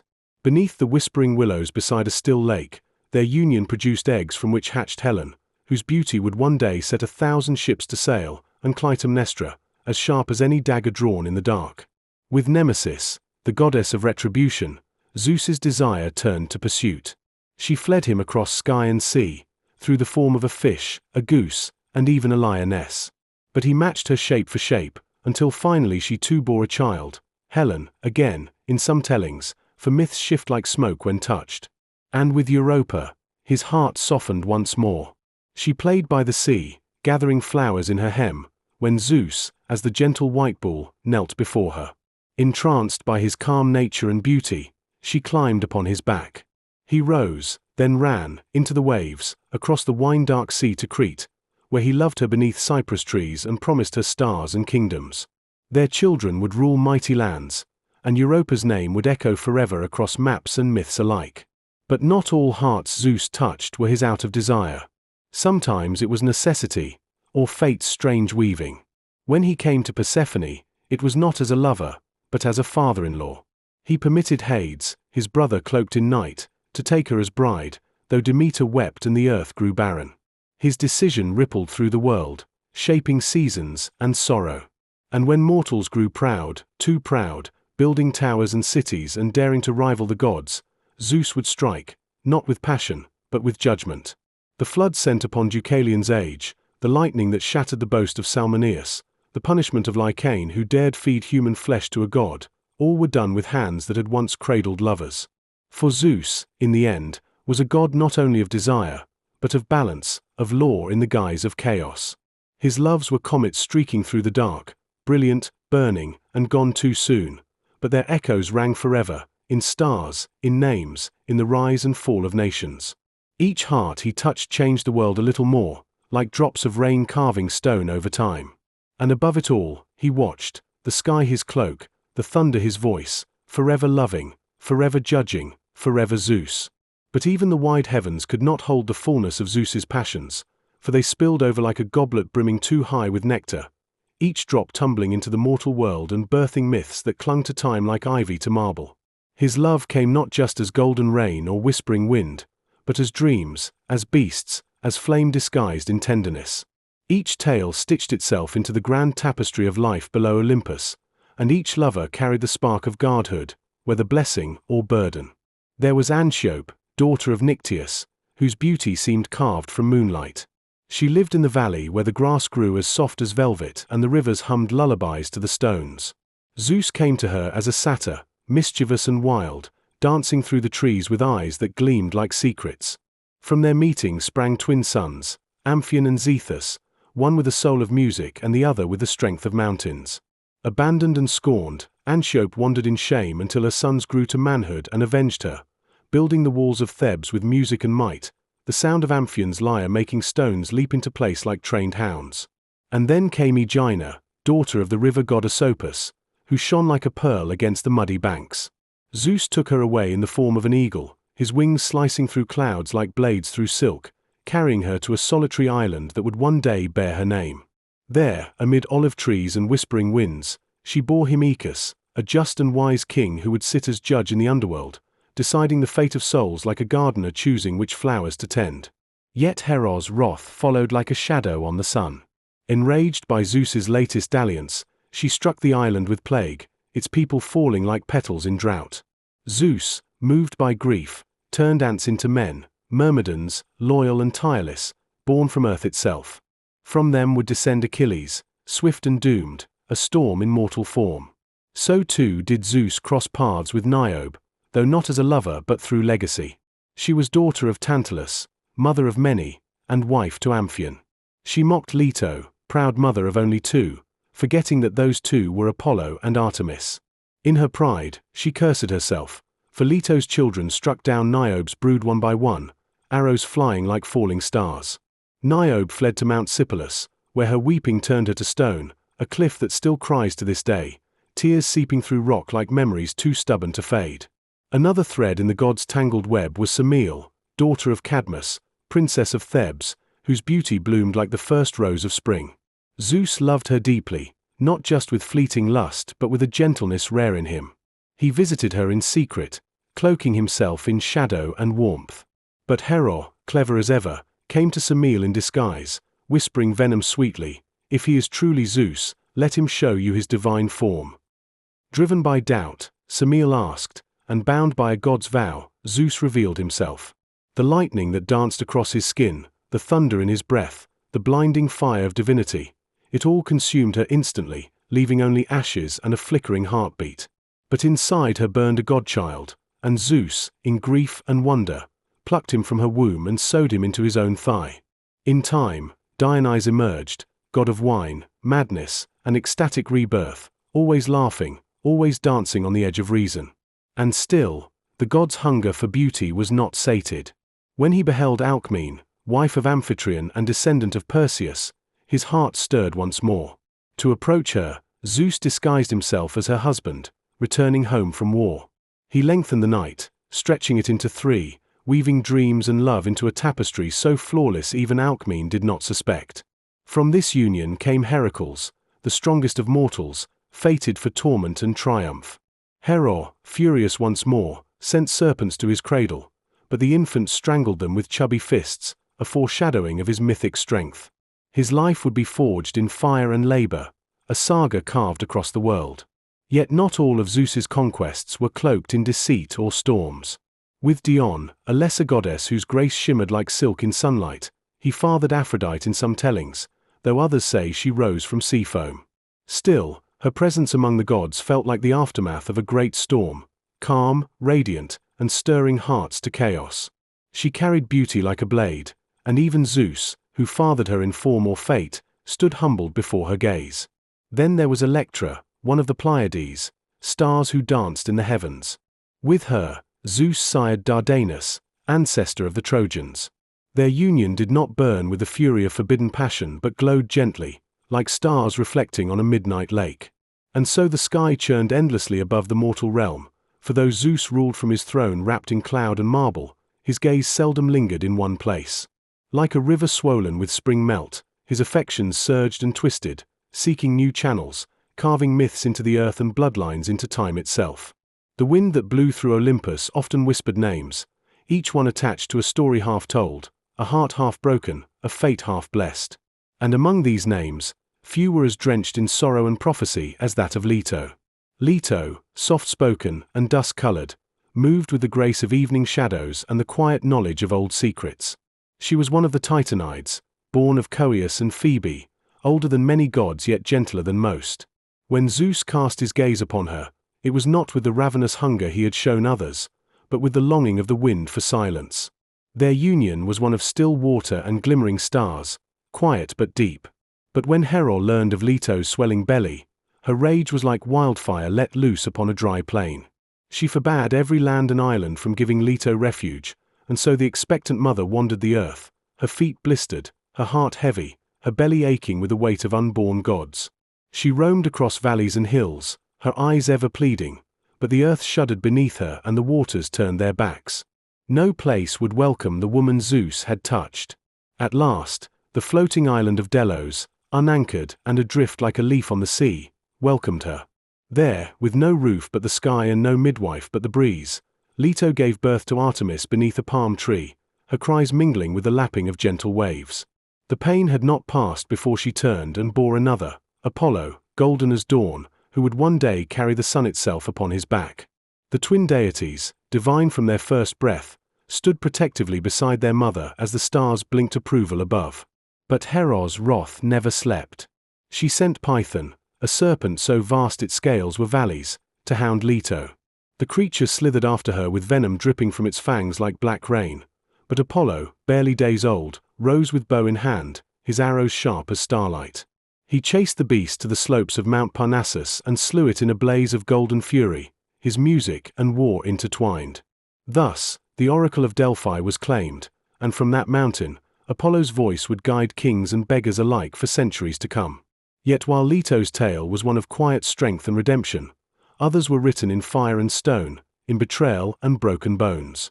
Consider Salmoneus, king of Elis, mortal and pride-swollen, who dared to mimic Zeus. He rode through his city with thunderous drums and flaming torches, proclaiming himself the god of sky and lightning. He built bridges of bronze to echo like thunder and cast sparks into the air as if to mimic divine bolts. But the sky is not easily mocked. Zeus, watching from above, grew still as the air before a storm. Then, with a single real bolt of lightning, he struck Salmoneus down, obliterating the man, his chariot, and his kingdom in a heartbeat. Smoke rose like a lesson from the ruins. To claim the thunder is to invite the fire. But not all of Zeus's interactions with mortals were punishments. Sometimes, he lifted them high, not for love, not for vengeance, but for destiny. One such mortal was Deucalion, son of Prometheus, who warned his child of the great flood to come. Zeus, weary of the hubris and filth spreading among men, resolved to wash the world clean. Rain fell like morning, and the seas surged like grief. Only Deucalion and his wife, Pyrrha, survived, floating in a chest upon the endless waters. When the storm at last calmed and the sun returned like a long-lost friend, the couple landed upon Mount Parnassus. There, they were instructed to repopulate the earth not by flesh, but by throwing the bones of their mother, stones of Gaia, over their shoulders. From the stones Deucalion threw came men, and from Pyrrha's, women. Thus the world began anew, the children of rock and will, shaped by grief and hope. Still, even gods must occasionally face the weight of their own blood. Consider Sarpedon, a son of Zeus by the mortal woman Laodamia, a prince of Lycia. He fought valiantly at Troy, his armor gleaming like summer storms. As battle raged and arrows filled the air like a swarm of bees, Sarpedon met Patroclus, beloved of Achilles, and fell beneath his spear. Zeus, watching from the high clouds, felt sorrow pierce him deeper than any weapon. He longed to save his son, to sweep him from the field as he had done for others. But fate, that cruel weaver, had spoken. Even gods must bow to her spindle. Instead, Zeus called upon Apollo to carry Sarpedon's body from the blood-soaked earth, to be washed, anointed, and delivered home. The sky wept, not with rain, but with silence. Zeus's role in mortal wars was not always so passive. At Troy, he balanced the fates of men as a juggler might apples, letting some fall, raising others, shifting loyalties like clouds before wind. He watched Achilles, the storm-footed son of Thetis, and Hector, noble prince of Troy, with the eyes of a father who knows both boys will fall. He listened to the prayers of Agamemnon and the curses of Priam, granting neither victory nor mercy, only inevitability. But the thrum of passion never left him. Though the years rolled on like waves against the shore, Zeus still found himself swayed by beauty. He came to Pluto, who bore him Tantalus, cursed king who fed his own child to the gods and now stands forever in Hades. Neck deep in water he cannot drink, beneath fruit he cannot reach. He came to Iodame, whose glance upon Athena's aegis turned her to stone, and to Elara, whom he hid deep in the earth to protect from Heros' gaze. From her came Tityos, a giant so massive his body spanned 9 acres, now punished in Tartarus with vultures eternally feasting upon his liver. Each story, each name, was a ripple in Zeus's vast pond. His affections, his wrath, his gifts, and his punishments carved the shape of the world like rivers shape stone. Slowly, irresistibly, irrevocably. And still the thunder rolled. Still the eagle flew. Still the god watched from his perch on Olympus, the world turning beneath him like a lover shifting in sleep, never quite still, never quite silent. For to be touched by Zeus was to be marked by the sky itself, by storm or by starlight, by crown or by curse. And in the stories whispered beneath olive trees and beside hearths flickering low, his name echoed like a distant rumble, promising power, promising pain, promising that no heart, divine or mortal, would ever beat unchanged beneath the weight of his gaze. The world below was a vast stage for Zeus's passions and judgments, a place where gods and mortals danced like shadows in flickering firelight, each step a story etched into the endless scroll of time. Even as the winds of Olympus whispered tales of love and war, Zeus's eyes often drifted toward the distant horizons, seeking new encounters that would ripple through the ages like thunder rolling across distant mountains. Among these was the tale of Europa, a maiden whose beauty bloomed like spring flowers after a long winter, delicate yet fierce, shining with the promise of kingdoms yet to rise. Europa wandered along the shore, her feet sinking softly into the warm sand, gathering blossoms and singing to the gulls that wheeled above like silver knives against the blue. Zeus, struck by her radiance, transformed himself into a great white bull, his coat shining like fresh-fallen snow under a full moon. He approached Europa with the gentleness of a summer breeze, the soft nuzzle of his muzzle a whispered promise. Entranced, she climbed upon his back, her laughter like bells ringing through the air. Then, with a sudden surge like a wave crashing onto rocks, Zeus carried her across the wine-dark sea to the island of Crete, where olive trees whispered secrets and the earth held ancient magic in its roots.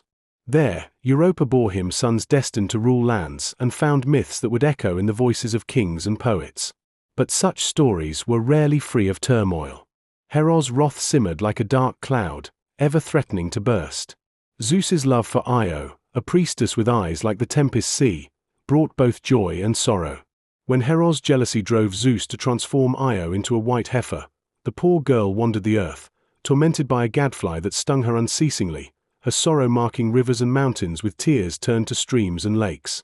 Her journey was long and harrowing, crossing deserts and seas, until finally Zeus restored her form in the land of Egypt, where she became a queen and bore Epiphus, whose descendants shaped civilizations.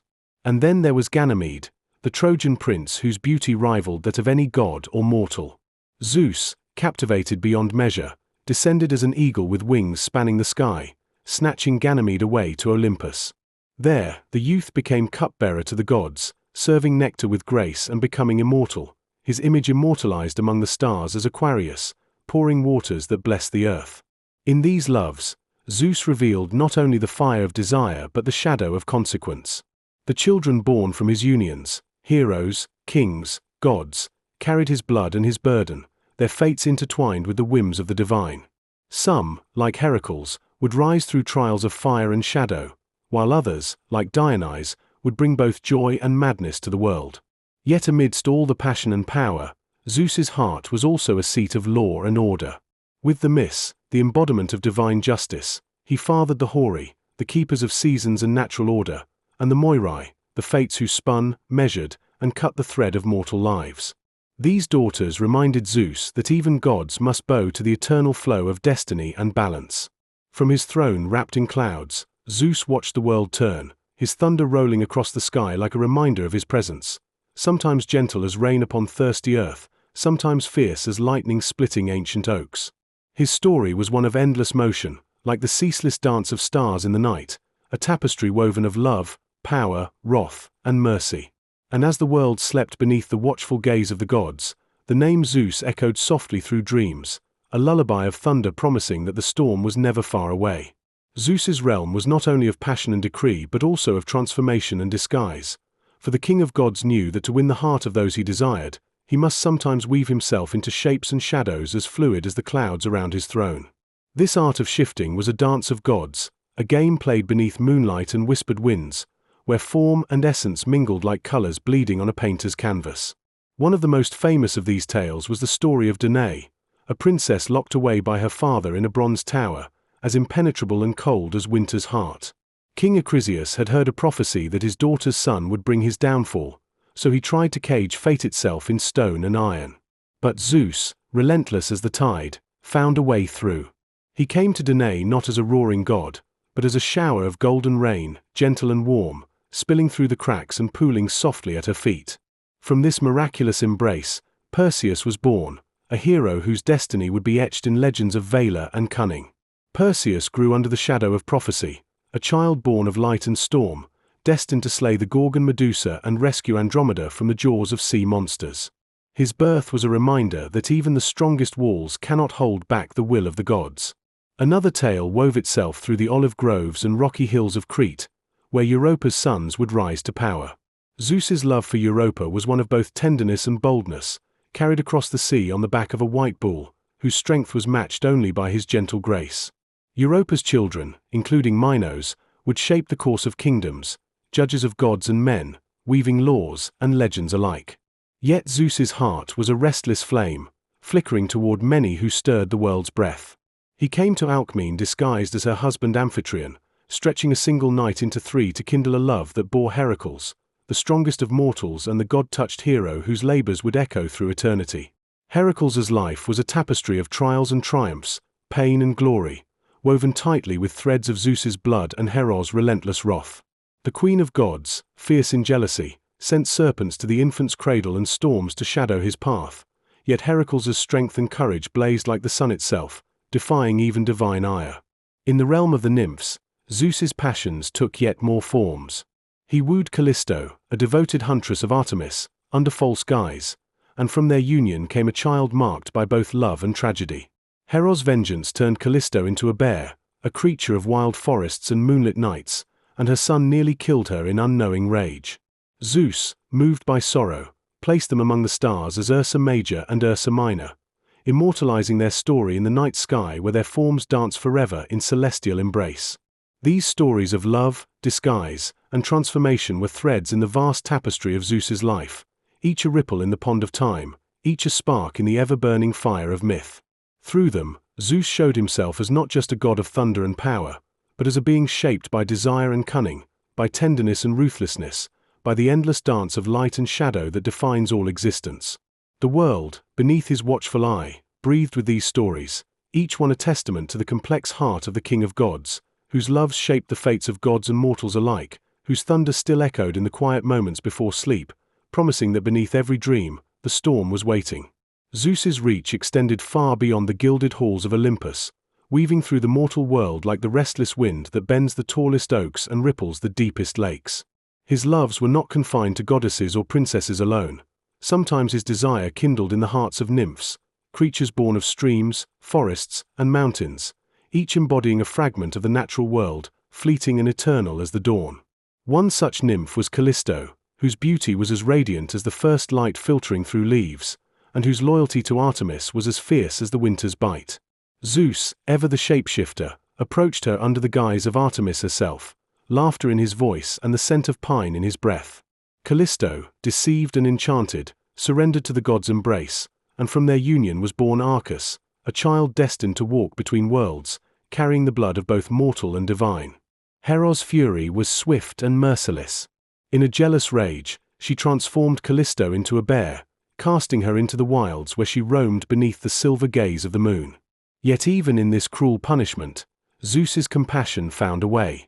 To protect mother and son from mortal hunters and Hera's wrath, he placed them among the stars, where they became Ursa Major and Ursa Minor, bear and cub forever circling the celestial pole, their forms shining like ancient lanterns against the velvet night.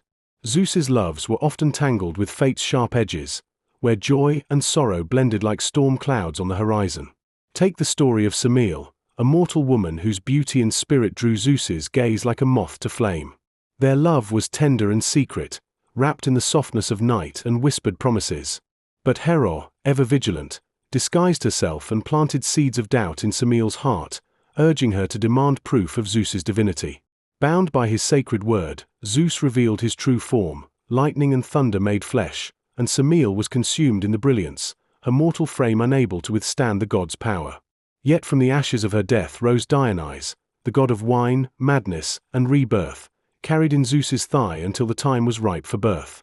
Dionysus embodied the wildness of life itself, the intoxication of freedom and the bittersweetness of loss, forever a reminder of the cost and beauty of divine love.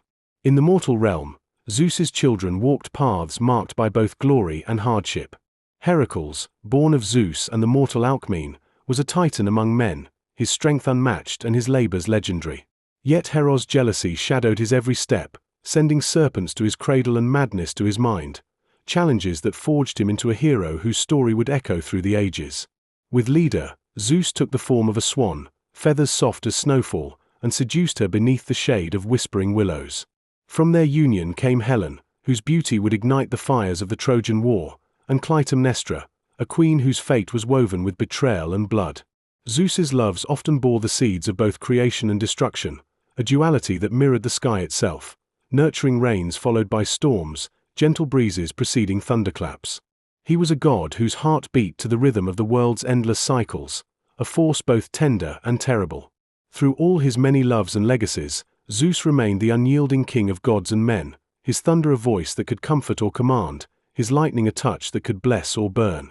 The stories spun around his name were as countless as stars, each one a flicker of light in the vast darkness, a whisper of love and power carried on the wind, promising that no matter where one looked, across mountains, seas, or human hearts, Zeus's presence would always be felt, like the steady pulse of the sky itself.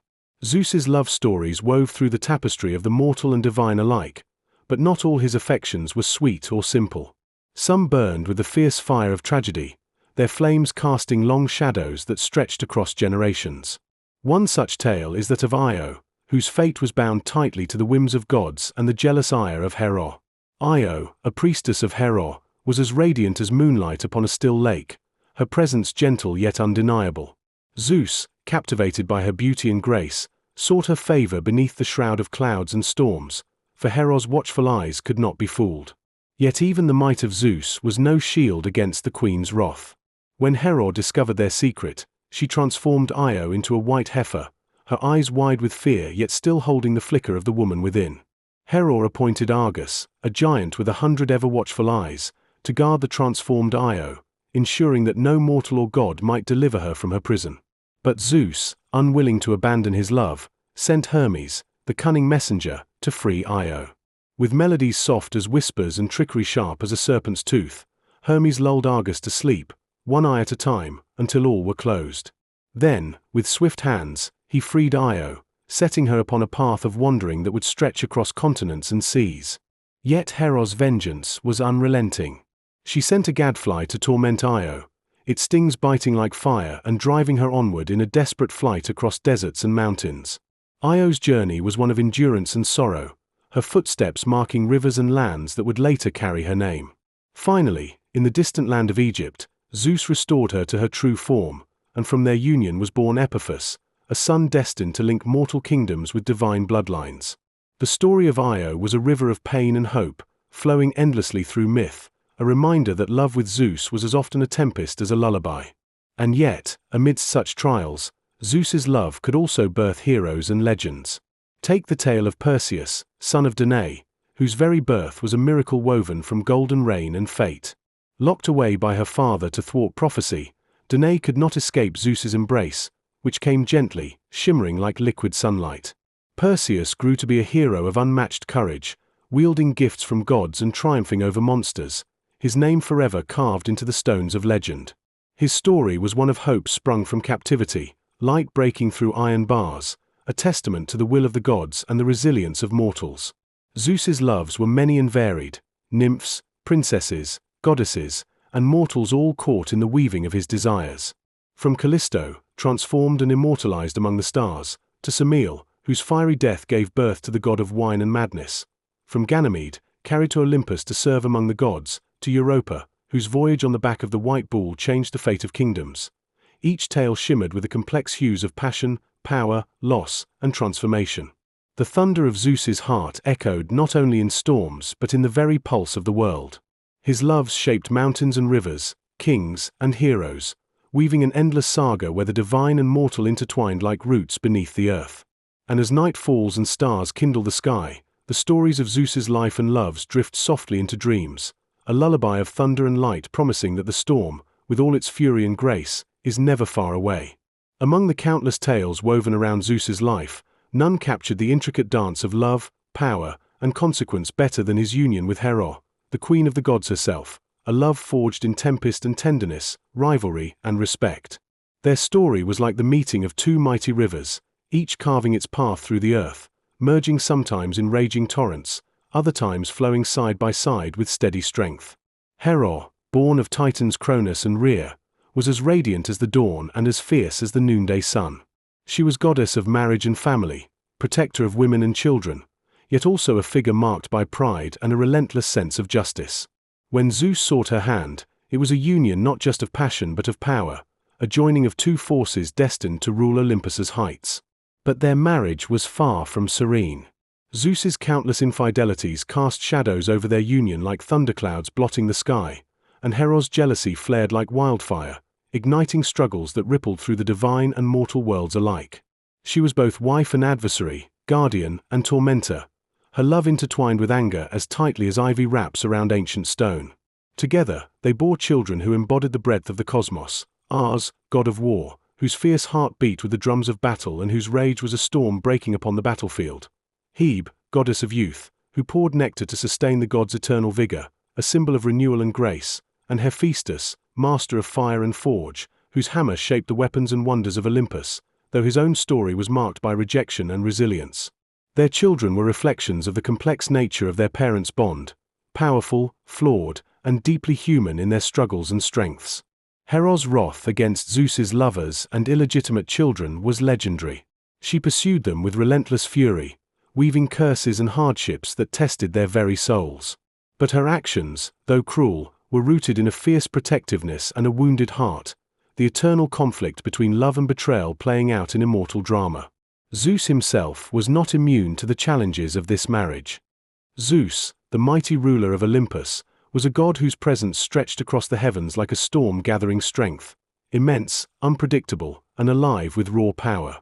He was not merely a god of thunder and lightning but the embodiment of authority, justice, and the balance between chaos and order. His voice could roll through the skies like a drumbeat summoning the seasons, his eyes flashing with the fire of stars born in the heart of creation. Born to the Titans Cronus and Rhea in an age when gods themselves were young and the earth was still fresh with possibility, Zeus's very birth was wrapped in danger and cunning. To save him from the devouring jaws of Cronus, who swallowed his children to prevent being overthrown, Zeus was hidden away in a cave on Crete, nurtured by nymphs and fed by the sweet honey of the gods. There, shielded by the rustling of olive trees and the gentle murmur of hidden springs, he grew strong and wise, learning the secrets of the earth and sky. When the time came, Zeus rose like a tempest unleashed, challenging his father and the old order with the fierce determination of a mountain stream carving a new path through ancient stone. The Titanomachy, the great war between the old Titans and the new Olympians, was thunder and fury incarnate, with Zeus leading the charge, wielding his mighty thunderbolt forged by the Cyclopes, lightning itself captured and bound to his will. His victory was not just conquest but the dawn of a new age, where order began to emerge from the chaos, and the world found its rhythm. But Zeus's rule was more than power. It was the weaving of laws and fates, a balance held as delicately as a spider's web shimmering with morning dew. He was the arbiter of justice among gods and mortals, the upholder of oaths, the breaker of promises. His decisions rippled through kingdoms like waves upon the shore, shaping destinies and histories. Mortals looked to him as the sky itself, vast and unknowable, a presence both protective and fearsome. His symbol, the eagle, soared like a sentinel across the blue vault, eyes sharp and ever watchful. Beneath his gaze, men and women found both mercy and punishment, blessings and trials. Zeus was a god of contradictions, majestic yet approachable, distant yet intimately woven into the fabric of life. He could be both wrathful and benevolent, his thunder a warning or a benediction, his lightning a scourge or a guide. His stories spoke of passion and wisdom, of mercy and might, reflecting the complexities of the world he ruled. His court on Olympus was a place of grandeur and intrigue, where gods gathered like stars circling a mighty sun. There, Zeus's word was law, but his decisions were tempered by counsel and debate, a reminder that even the greatest must listen and weigh the scales of fate carefully. Though he wielded immense power, Zeus was not immune to the passions and pains that marked existence. His love sparked legends, his wrath shaped worlds, and his mercy brought hope. Like the ever-changing sky he ruled, Zeus was eternal motion, storm and calm, fire and shadow, strength and subtlety.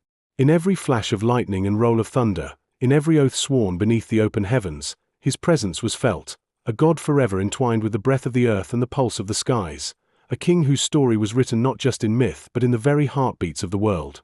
Zeus's life was a mosaic of stories, each a small gem sparkling with wonder and warning, a breath of myth carried on the wind like whispers beneath ancient olive trees. Among these tales was the story of Semele, a mortal woman whose love for Zeus was as bright and fragile as a flame dancing in the night. Their passion burned hot and fierce, but Hero's jealousy wove a cruel trap. Disguised as a wise old woman, she planted doubt in Semele's heart, urging her to demand proof of Zeus's divine nature. Bound by his oath, Zeus revealed himself in all his glory, thunder and lightning bursting forth like the very sun breaking through storm clouds. Semele, unable to bear such radiance, was consumed in the divine fire, but from her ashes arose Dionysus, the god of wine and revelry, whose laughter and madness would forever stir the souls of gods and mortals alike. Another tale whispered among the hills was that of Callisto, a maiden devoted to Artemis, whose life was forever changed by Zeus's desire.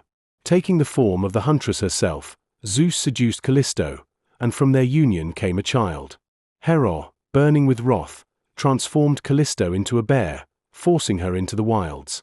Yet Zeus's mercy shone through the darkness. He placed Callisto and her son among the stars, where they became Ursa Major and Ursa Minor, shining guides for sailors and dreamers beneath the endless night sky. Then there was the story of Ganymede, the beautiful Trojan prince whose charm was such that Zeus, in the form of a great eagle with wings like thunderclouds, carried him away to Olympus. There, Ganymede served as cupbearer to the gods, a role of honor and immortality. His story was a tender reminder that even the king of gods could be moved by beauty and youth, lifting mortals into the realm of the divine. In the realm of heroes, Zeus's touch was both a blessing and a challenge. Heracles, born of Zeus's union with Alcmene, was a child of immense strength and will, but also of great trials. Hera's relentless fury shadowed his life, sending serpents to his cradle and madness to his mind. Yet Heracles' spirit blazed brighter than any storm, and his 12 labors became legends sung across generations, a testament to endurance, courage, and the complex legacy of Zeus's love. In quieter moments, Zeus's presence could be found in the natural world, the crack of thunder after a summer storm, the flash of lightning illuminating a dark sky, the eagle soaring high above mountain peaks.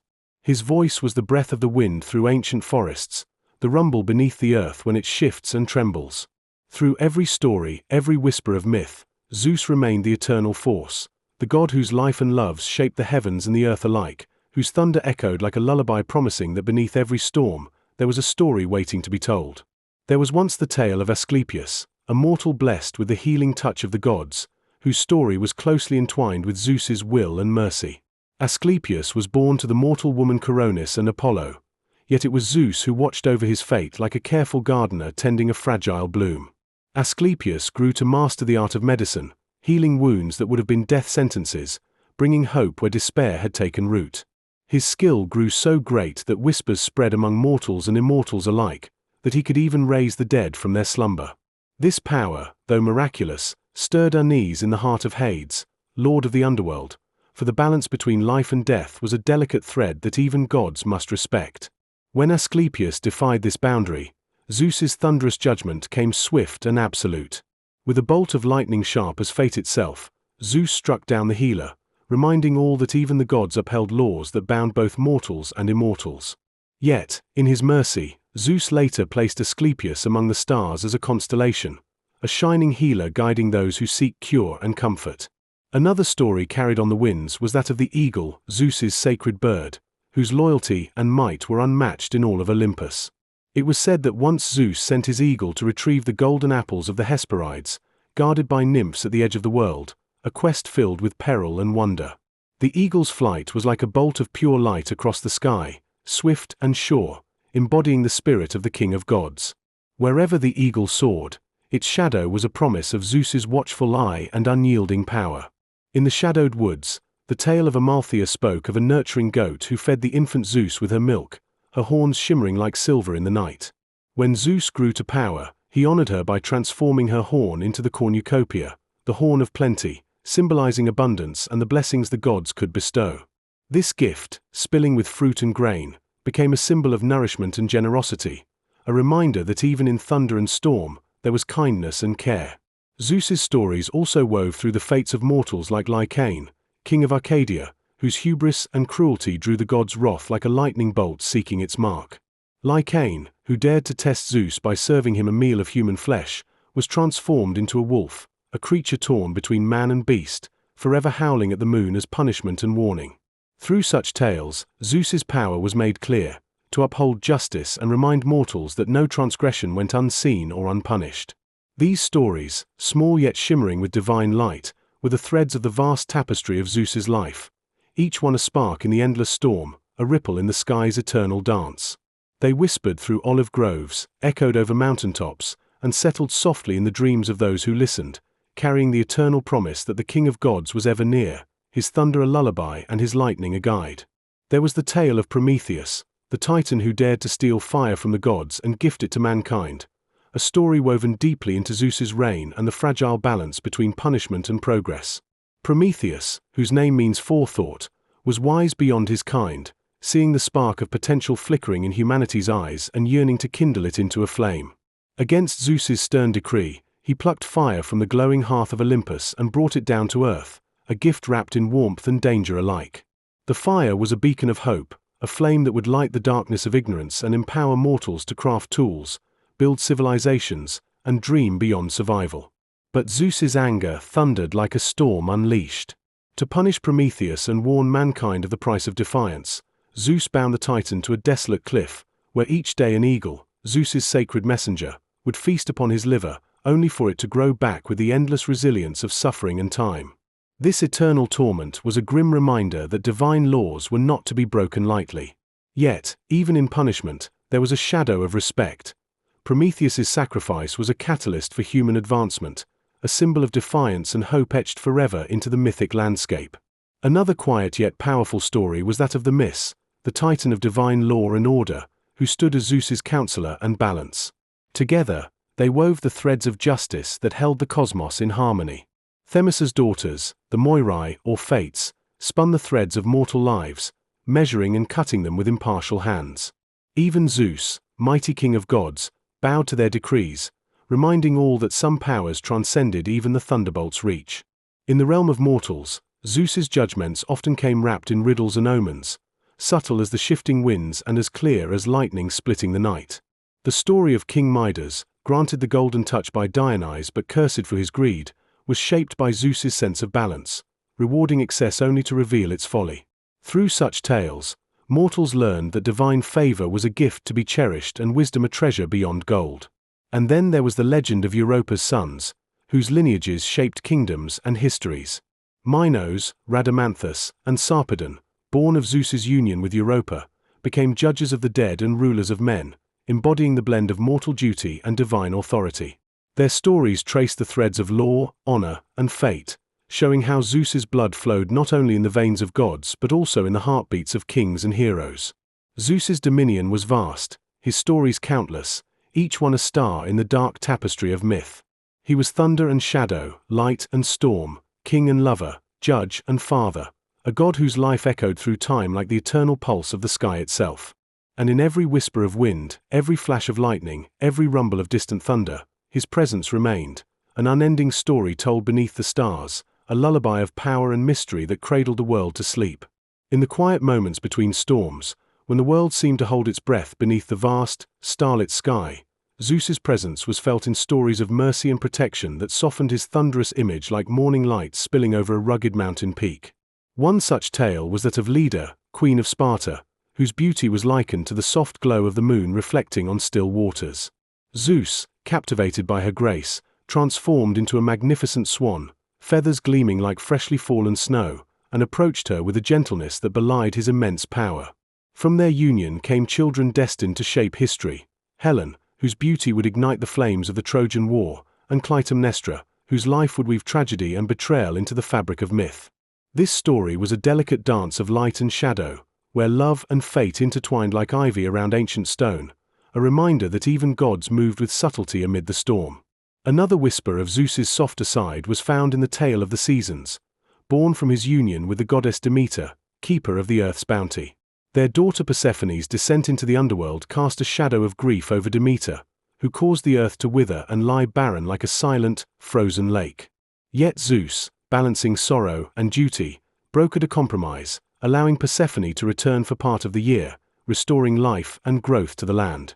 This cycle of loss and renewal echoed through the changing seasons, a living testament to Zeus's role as both bringer of storms and guardian of life's delicate rhythms. In the quiet corners of myth, the story of Alcmene and the birth of Heracles shone like a beacon of hope and struggle. Zeus, disguised as her husband Amphitryon, stretched a single night into three, weaving a tapestry of love and deception that brought forth a child destined for greatness and hardship. Heracles' journey was marked by feats that tested the limits of mortal endurance, his strength a gift from Zeus tempered by Hera's relentless wrath. This story was a symphony of light and shadow, where divine favor and human resilience played in harmony, a lullaby whispered beneath the stars that promised strength born from struggle. Zeus's influence stretched even into the stars themselves, where myths told of constellations shaped by his hand: Orion the hunter, placed among the heavens for his bravery; Cassiopeia, the vain queen, whose seat spins eternally in the night sky; and of course, the great eagle, soaring forever as a symbol of Zeus's watchful eye. These celestial stories were like threads of silver woven through the dark fabric of night, connecting gods and mortals in an eternal embrace. Through every tale, every whispered legend, Zeus's presence was a constant, sometimes fierce as a summer storm, sometimes gentle as a lullaby carried on the wind. His life and loves were a vast tapestry, shimmering with the light of countless stars and the rumble of distant thunder, a story told and retold beneath the ever-watchful sky, cradling the world in a lullaby of power, passion, and endless wonder. Zeus's tales often crossed paths with those of mortals who, touched by his power or favor, became entwined in destinies that shimmered with both glory and tragedy. Take the story of Cadmus, founder of Thebes, whose quest to find his sister Europa led him deep into lands where dragons slumbered and gods whispered secrets through rustling leaves. Guided by a mysterious cow, whose steady steps marked the path Zeus had set, Cadmus ventured into unknown wilds, where he slew a fearsome dragon guarding a sacred spring. From the dragon's teeth he sowed warriors who sprang up like dark shoots from fertile earth, destined to fight and shape the city's fate. This tale was a dance of birth and destruction, a reflection of Zeus's own power to create and unravel, to bless and challenge. Meanwhile, in the realms of love and deception, Zeus's cunning was as sharp as his lightning bolt. He took the form of a humble shepherd to woo the beautiful Alcmene, weaving night into day to extend his time with her, and thus fathered Heracles, whose strength would shake the foundations of both gods and men. Yet even in these mortal affairs, the shadows of jealousy and vengeance followed, Hera's wrath burning like wildfire, sending storms and monsters to test the hero's spirit. Elsewhere, the story of Io's endless wanderings, pursued by the relentless gadfly sent by Hera, traced the geography of the ancient world. From the fields of Argos to the Nile's fertile banks, her flight was etched into rivers and deserts, marking the earth with sorrow and endurance, a living map of divine punishment and mercy intertwined. Each myth spun from Zeus's life was a thread pulled taut between power and vulnerability, a vast tapestry without end, where gods and mortals danced beneath the ever-changing sky. Zeus's children were as numerous and varied as the stars scattered across the night sky, each bearing a fragment of his divine power and complex nature.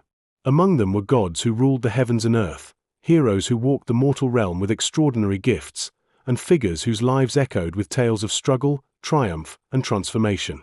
Athena, born fully armored from Zeus's forehead, was the goddess of wisdom, courage, and strategy.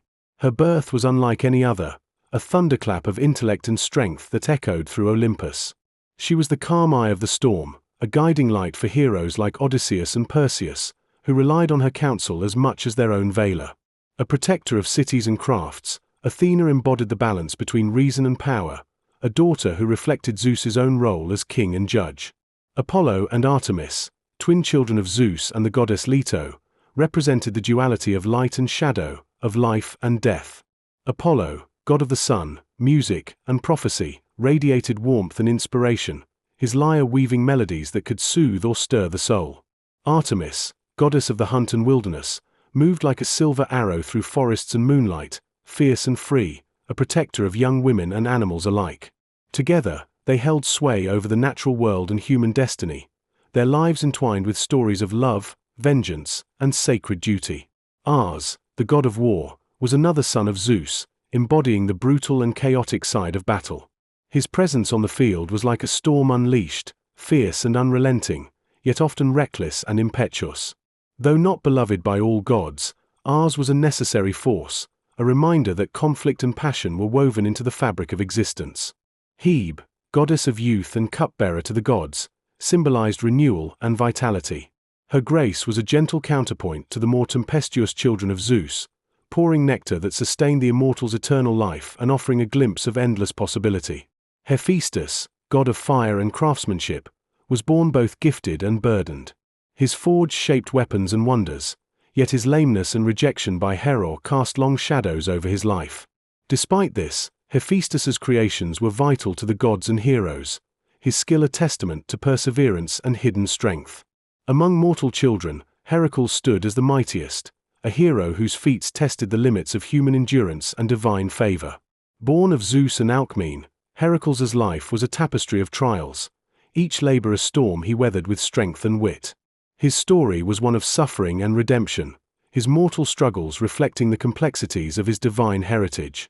The children of Zeus, gods, and mortals alike, formed a sprawling family whose stories were as intertwined and unpredictable as the weather he ruled. Each bore a spark of his thunder, a piece of his power, and a share in the eternal dance of fate that shaped the heavens and the earth. Among Zeus's children, the story of Perseus shines like a beacon carved from lightning and courage. Born to Danae after Zeus visited her as a golden shower, Perseus's life was marked by prophecy and peril from the start. Locked away in a bronze tower by her father to prevent the fulfillment of a dire fate, Danae could not escape Zeus's reach, and from their union came a hero destined to wield both divine gifts and mortal cunning. Perseus's adventures read like a song of light against darkness. Armed with gifts from the gods, a reflective shield from Athena, a sharp sword from Hephaestus, and winged sandals from Hermes, he embarked on a quest to slay Medusa, the Gorgon whose gaze turned men to stone. The moment he beheaded her, the earth trembled, and Pegasus, the winged horse, sprang forth like a sudden storm from her blood. Perseus's bravery and wit, combined with the gods' blessings, carved his name into legend, his tale a blend of destiny and defiance that echoed the very nature of his father. Then there was Helen of Troy, born from Zeus's union with Leda in the guise of a swan, her beauty so radiant it was said to launch 1,000 ships. Helen's life was a thread that wove through the epic tapestry of the Trojan War, where gods and mortals clashed beneath the walls of Troy, passion and pride setting the world aflame. Her story was both a gift and a curse, a living testament to the power and peril that came with being a child of Zeus. Among the children of Zeus were also those whose lives were touched by sorrow and struggle. Take the tale of Minos, king of Crete, son of Zeus and Europa. Known as a wise judge in both mortal and divine courts, Minos' story was entwined with labyrinths and monsters, a reflection of the complex legacies born from Zeus's many loves. His lineage carried echoes of divine authority and human frailty, a reminder that even God's children bore the weight of mortal fate. Zeus's children also included the lesser-known but no less important figures like the Chariots, or Graces, goddesses of charm, beauty, and creativity who moved through the world like soft breezes, inspiring art and joy. They embodied the gentler aspects of Zeus's power, the light that softened thunder into music and celebration. The stories of Zeus's children were endless, each one a thread woven into the vast fabric of myth, their lives a mirror reflecting the many facets of their father: strength and wisdom, passion and wrath, grace and challenge. They moved through the world like sparks from his thunderbolt, each carrying a piece of the storm's wild and eternal energy. Welcome to the Sleepy Scribe. Your endless internet wandering has brought you here, and hopefully you can finally sleep to today's topic. Now, before we begin, comment where you are listening from, and how late it is where you are. It is very interesting to see how far and wide people come to find peace here. Lastly, if you enjoy these videos, please subscribe, it would be very appreciated. Now, let us begin. In the quiet folds of medieval Europe, long before the Black Plague carved its shadow across the land like a dark, creeping fog, life for peasants was a rhythm woven from the soil beneath their feet and the heavens above. Imagine a small village nestled between rolling hills and dense forests, where thatched roofs huddled close like old friends sharing secrets against the chill of dawn. The peasants, farmers, craftsmen, and laborious, were the heartbeat of this world, rising with the sun and settling only when twilight draped the sky in hues of purple and gold. Their days were shaped by the seasons as surely as the stars traced their paths across the night. Spring brought the scent of damp earth and the first shoots of green, a promise of life renewed. Summer unfolded in a blaze of sun and sweat, where hands turned soil and reaped grain beneath a sky vast and endless like the ocean. Autumn was a time of gathering, a frantic dance to store food before winter's grasp tightened like a cold hand. Winter, in turn, cloaked the village in silence, broken only by the crackle of fires and the whisper of wind through bare branches. The peasants' world was small yet full, bounded by the fields they tilled, the forest's edge where wild berries and game hid, and the village chapel, whose bell told the hours and the seasons, a steady drum in their lives. Their homes were humble, walls of wattle and daub, floors of packed earth, and smoke curling from chimneys that tasted of wood and hearth.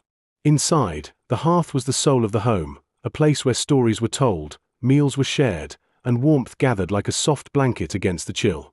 Families were large and tightly knit, a web of relationships that sustained each member through hardship and joy. Children played with simple toys carved from wood, their laughter like bright sparks in the grey of daily toil. Education was scarce, passed in the form of oral traditions, folk tales, and the teachings of the village priest who preached from a small stone church that stood as both spiritual guide and social centre.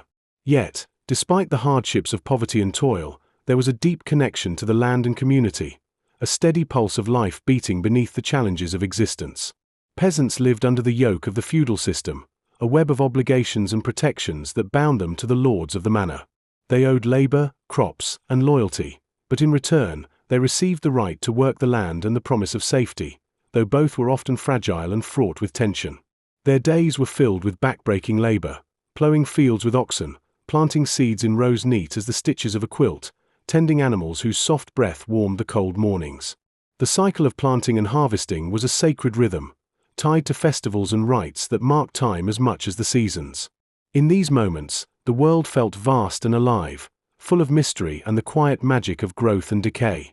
Life was harsh, the work relentless, and the rewards often meager. Yet, in the face of hardship, peasants found joy in the small things: a shared meal of coarse bread and cheese, the bloom of wildflowers at the edge of a field, the simple music of a flute played by a wandering minstrel. Their lives were a tapestry woven from sweat and hope, from the earth's embrace and the sky's watchful gaze, a story as old as time itself. The world of a medieval peasant was framed by more than just the land they worked.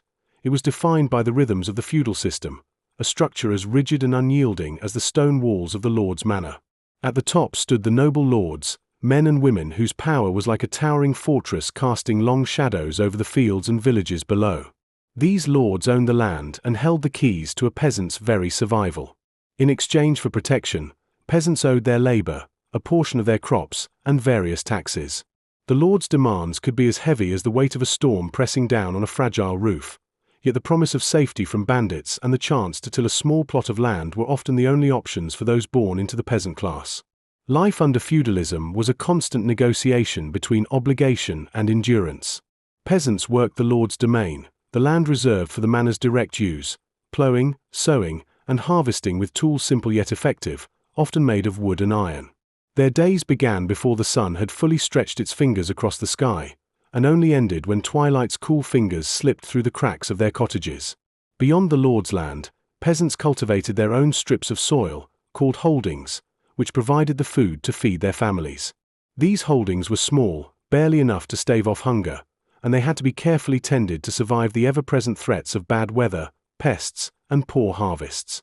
Seasons dictated the pace of work, ploughing in spring, tending crops through summer, harvesting in autumn, and repairing tools and homes in the harsh, quiet months of winter.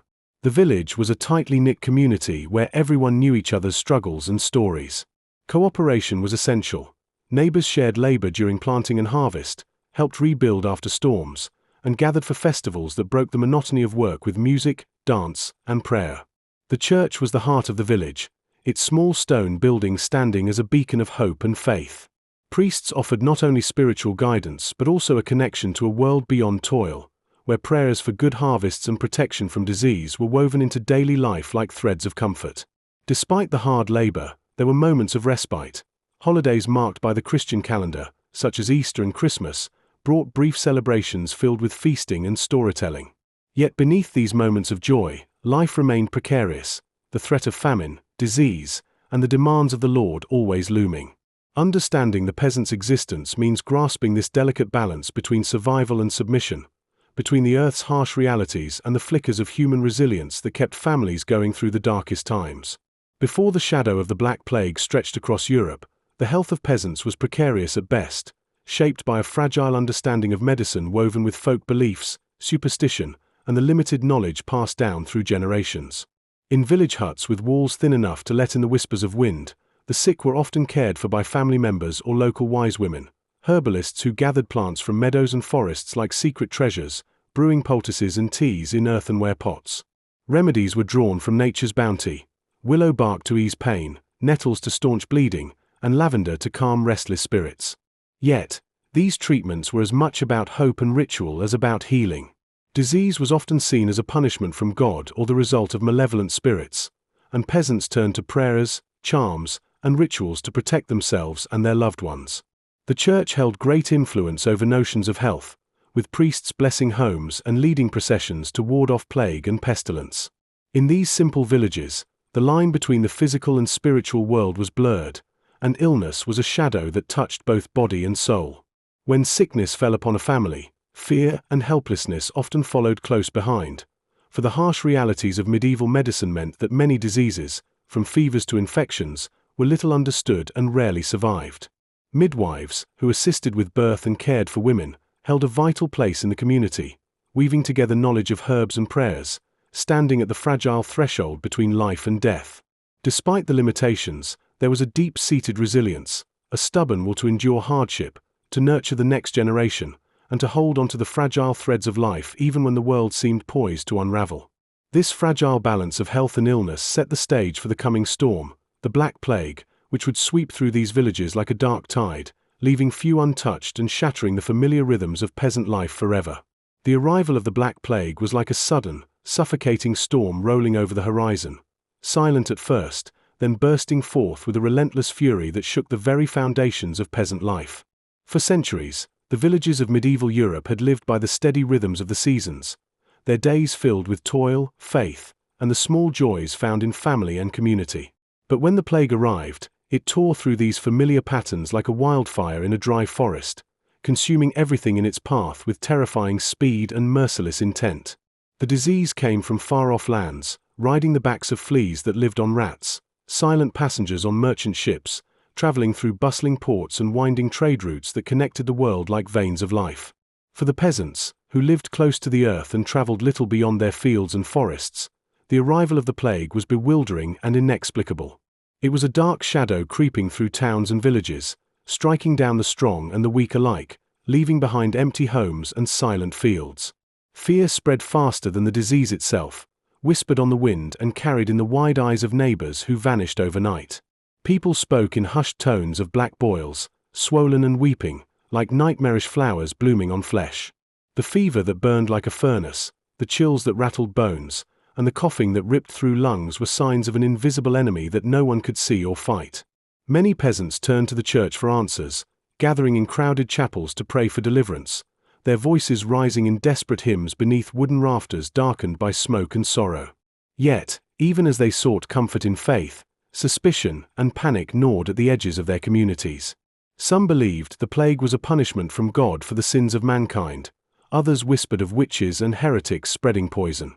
In the chaos, scapegoats were hunted, and bonds of trust frayed like old ropes under too much strain. Daily life changed in ways unimaginable. Fields went untilled as farmers fell ill or fled, and the once bustling village square grew eerily quiet. Markets emptied, and the simple pleasures of festivals and fairs were abandoned to the silence of fear. Families were torn apart as loved ones succumbed to the sickness, their deaths swift and merciless, leaving behind grief heavier than any harvest's burden. The plague did not discriminate. Children, elders, and the strongest laborious alike were claimed, their bodies buried in hastily dug mass graves, the earth swallowing their secrets and sorrows. Villagers, once bound by the shared struggle of survival, found themselves isolated and desperate, caught in a nightmare that seemed to have no end. Amidst this despair, stories emerged, of those who fled the plague-ravaged towns, carrying their fears and sometimes the disease itself into the countryside. Some sought refuge in remote forests or mountains, clinging to the hope that distance and isolation might offer protection. Others, resigned to fate, cared for the sick with whatever strength remained, their acts of courage shining like small beacons in a darkened world. The Black Plague's arrival shattered the fragile world peasants knew, turning the land of steady seasons and humble joys into a landscape of loss and uncertainty. It was a time when the line between life and death blurred, and the ancient rhythms of farming and faith were drowned beneath a wave of sorrow as deep and cold as winter's grasp. Yet, even in the heart of this storm, the human spirit's flicker of hope and resilience struggled to survive, waiting for the day when the sun would once again rise over fields ready to be sown and villages eager to welcome the laughter of children. In the shadow of the Black Plague's arrival, the daily lives of peasants transformed in ways both immediate and insidious, reshaping the very fabric of their existence. Villages once alive with the hum of activity became places where silence hung heavy like a thick fog settling over empty streets and abandoned homes. The relentless grip of the disease tightened, pulling families apart and turning neighbors into strangers marked by fear and suspicion. The routines that had governed life, plowing fields, tending livestock, baking bread, gathering at church, were shattered as sickness and death swept through with a cruel, unyielding hand. As the plague moved from village to village, peasant communities grappled with the growing terror in their midst. At first, confusion reigned. No one understood what caused the strange boils and fevers that came suddenly, nor how the disease spread so quickly, as if carried on the very air itself.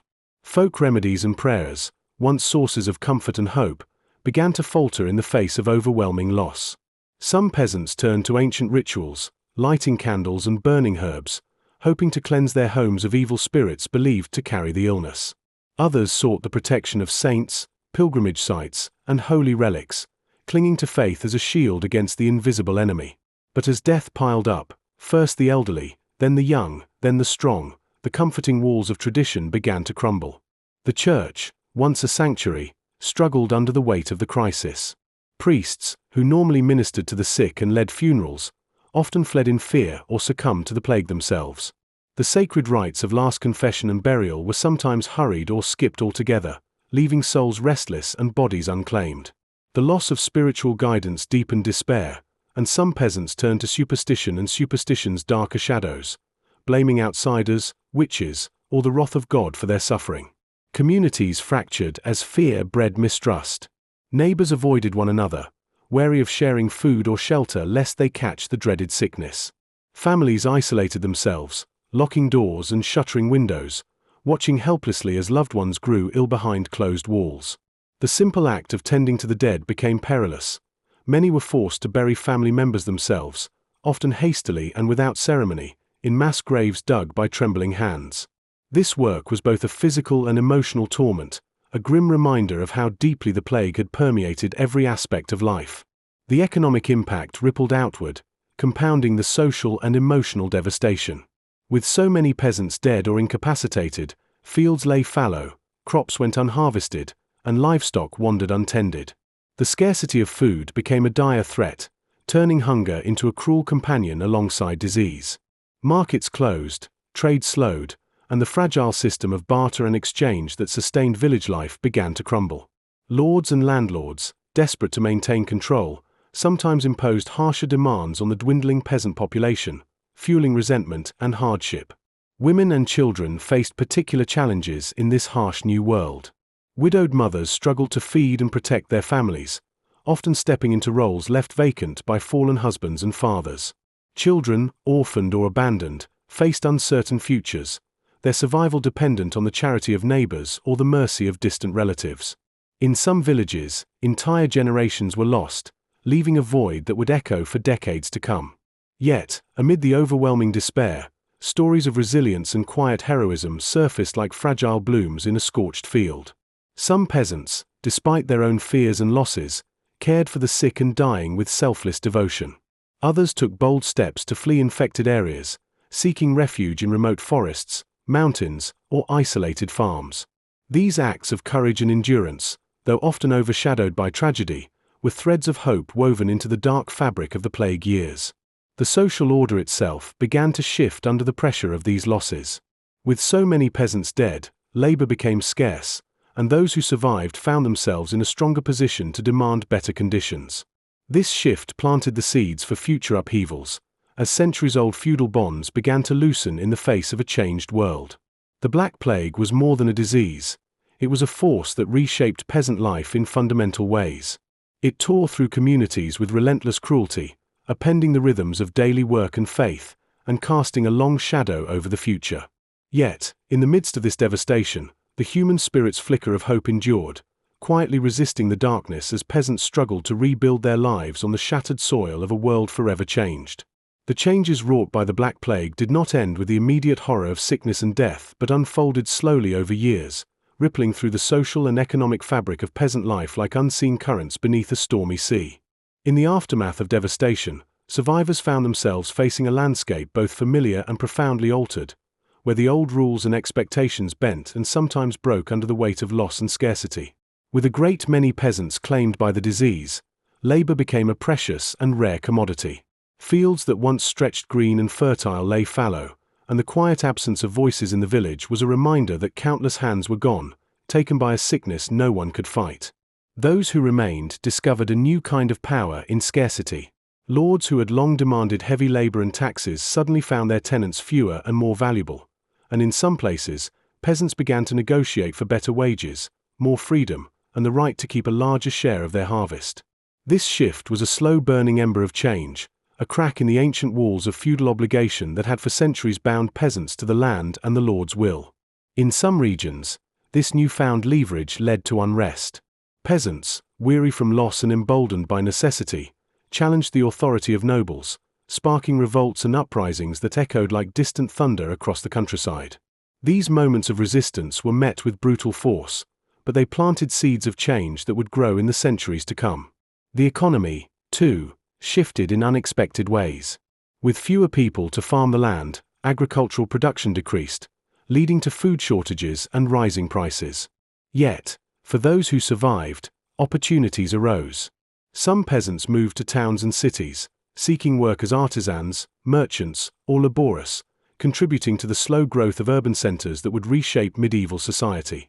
Others found that they could rent land or even buy their freedom, stepping away from the rigid constraints of the manorial system. The psychological impact of the plague lingered long after the last black boils had healed or faded from memory. Communities grappled with grief and trauma that echoed through generations, shaping beliefs, customs, and even religious practices.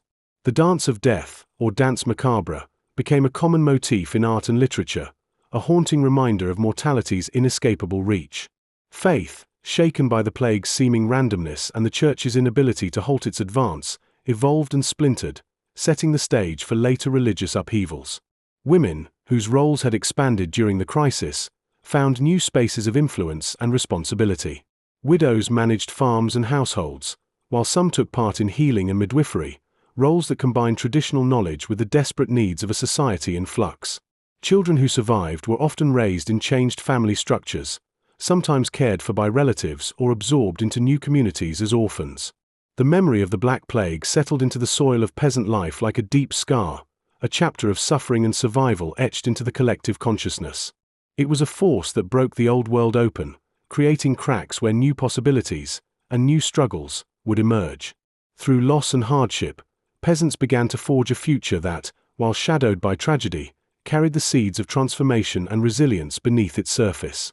The daily routines of peasants before, during, and after the Black Plague reveal a story of endurance in the face of upheaval, a world where survival depended on hard labor, community ties, and the fragile rhythms of nature. In the years before the plague, peasant life was governed by the relentless cycle of the seasons. From dawn to dusk, the fields demanded attention: plowing, sowing, tending crops, and harvesting. Oxen yoked to wooden plows tore through the earth, turning it over like a giant's hand preparing a canvas.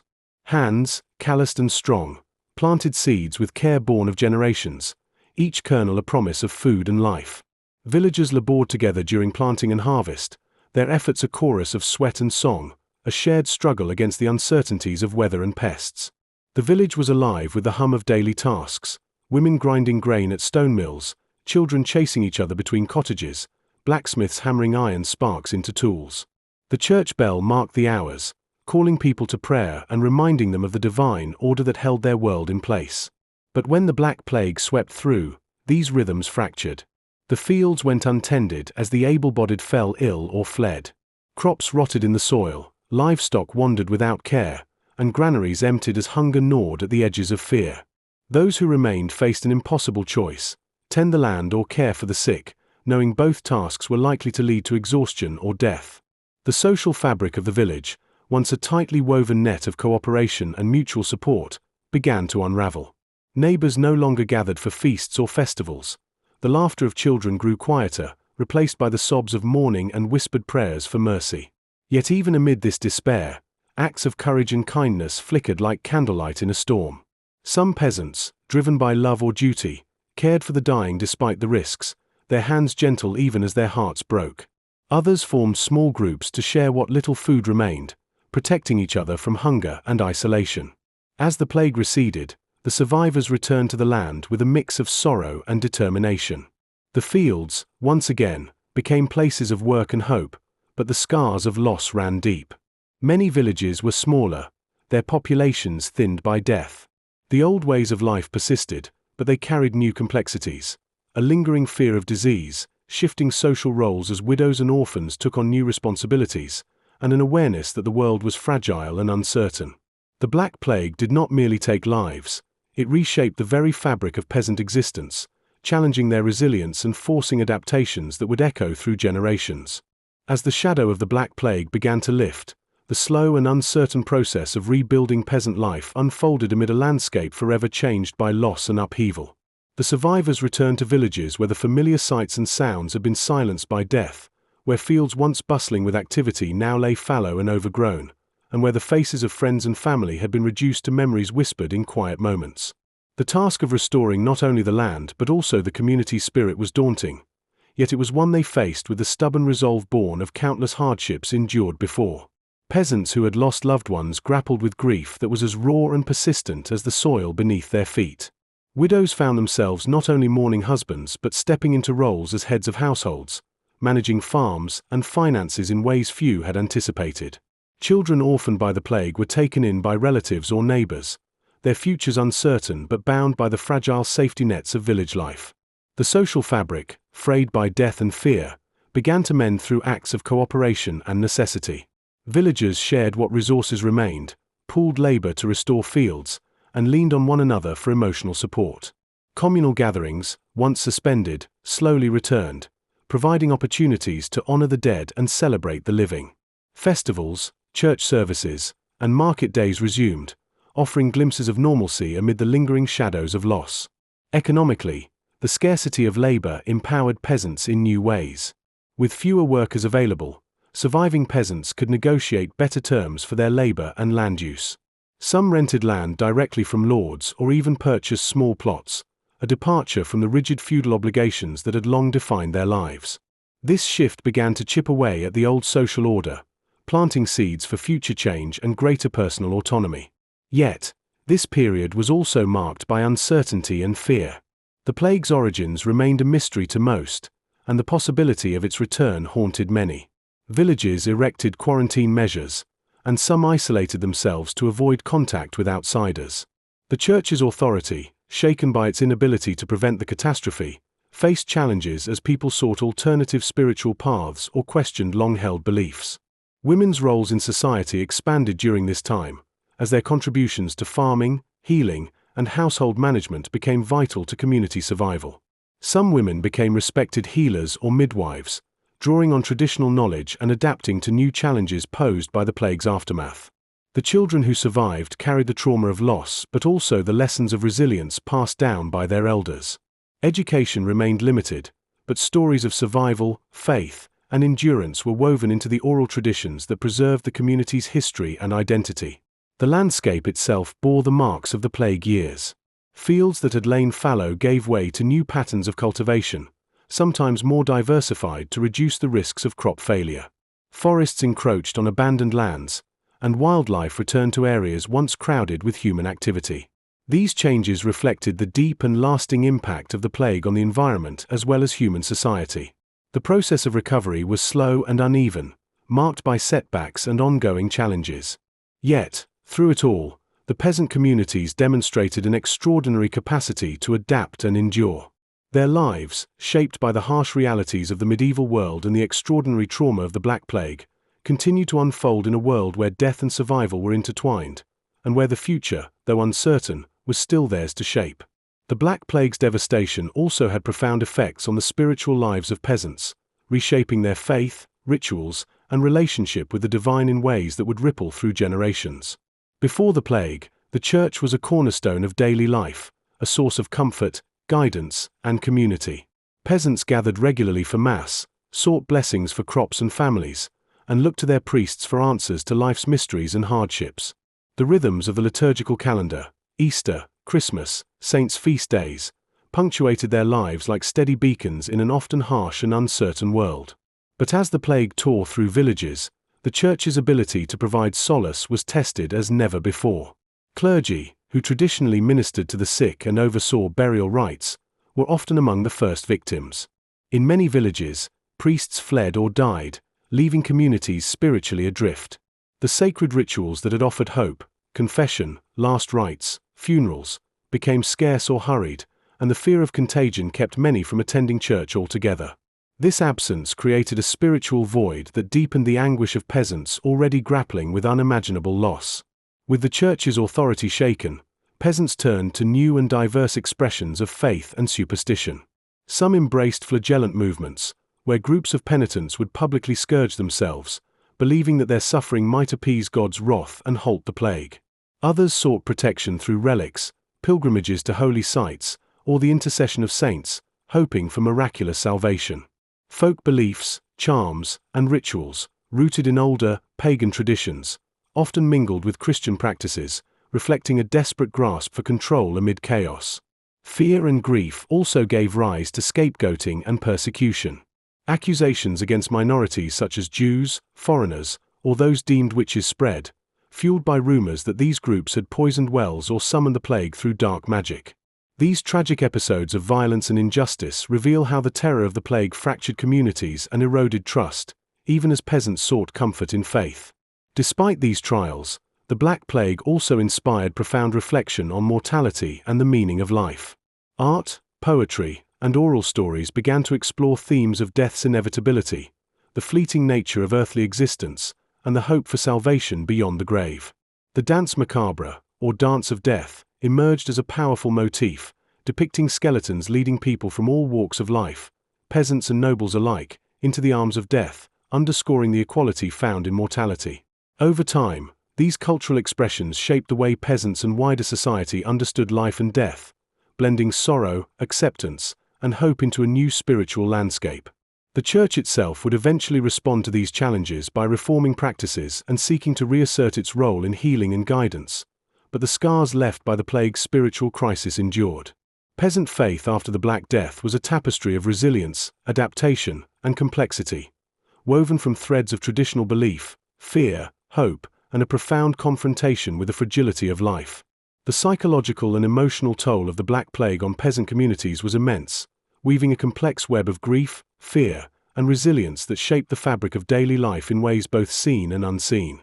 As the plague swept through villages like an unforgiving tempest, it left behind a landscape scarred not only by death but by the deep wounds of loss and trauma. Each household carried stories of vanished loved ones, parents, children, siblings, friends, creating an ever-growing void where laughter and comfort once lived. The pain of sudden loss was compounded by the relentless pace of death. In many villages, the steady succession of funerals blurred into one unending procession, with no time or space for mourning to unfold naturally. This pervasive sorrow was often accompanied by a profound sense of helplessness. Peasants, grounded in a world where they worked closely with nature and the rhythms of the earth, found themselves powerless against an invisible enemy. The black boils and fevers that marked the disease seemed capricious, striking without reason or mercy, shattering any hope of understanding or control. Such unpredictability bred a climate of fear that seeped into every corner of village life.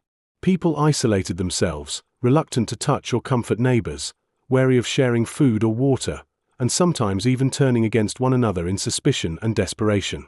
The social bonds that had once held communities together stretched thin, fraying under the weight of panic.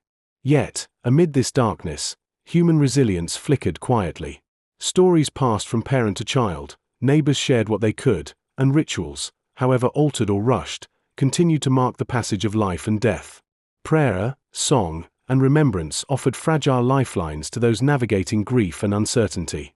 Folklore and superstition evolved, providing explanations and coping mechanisms in a world turned upside down.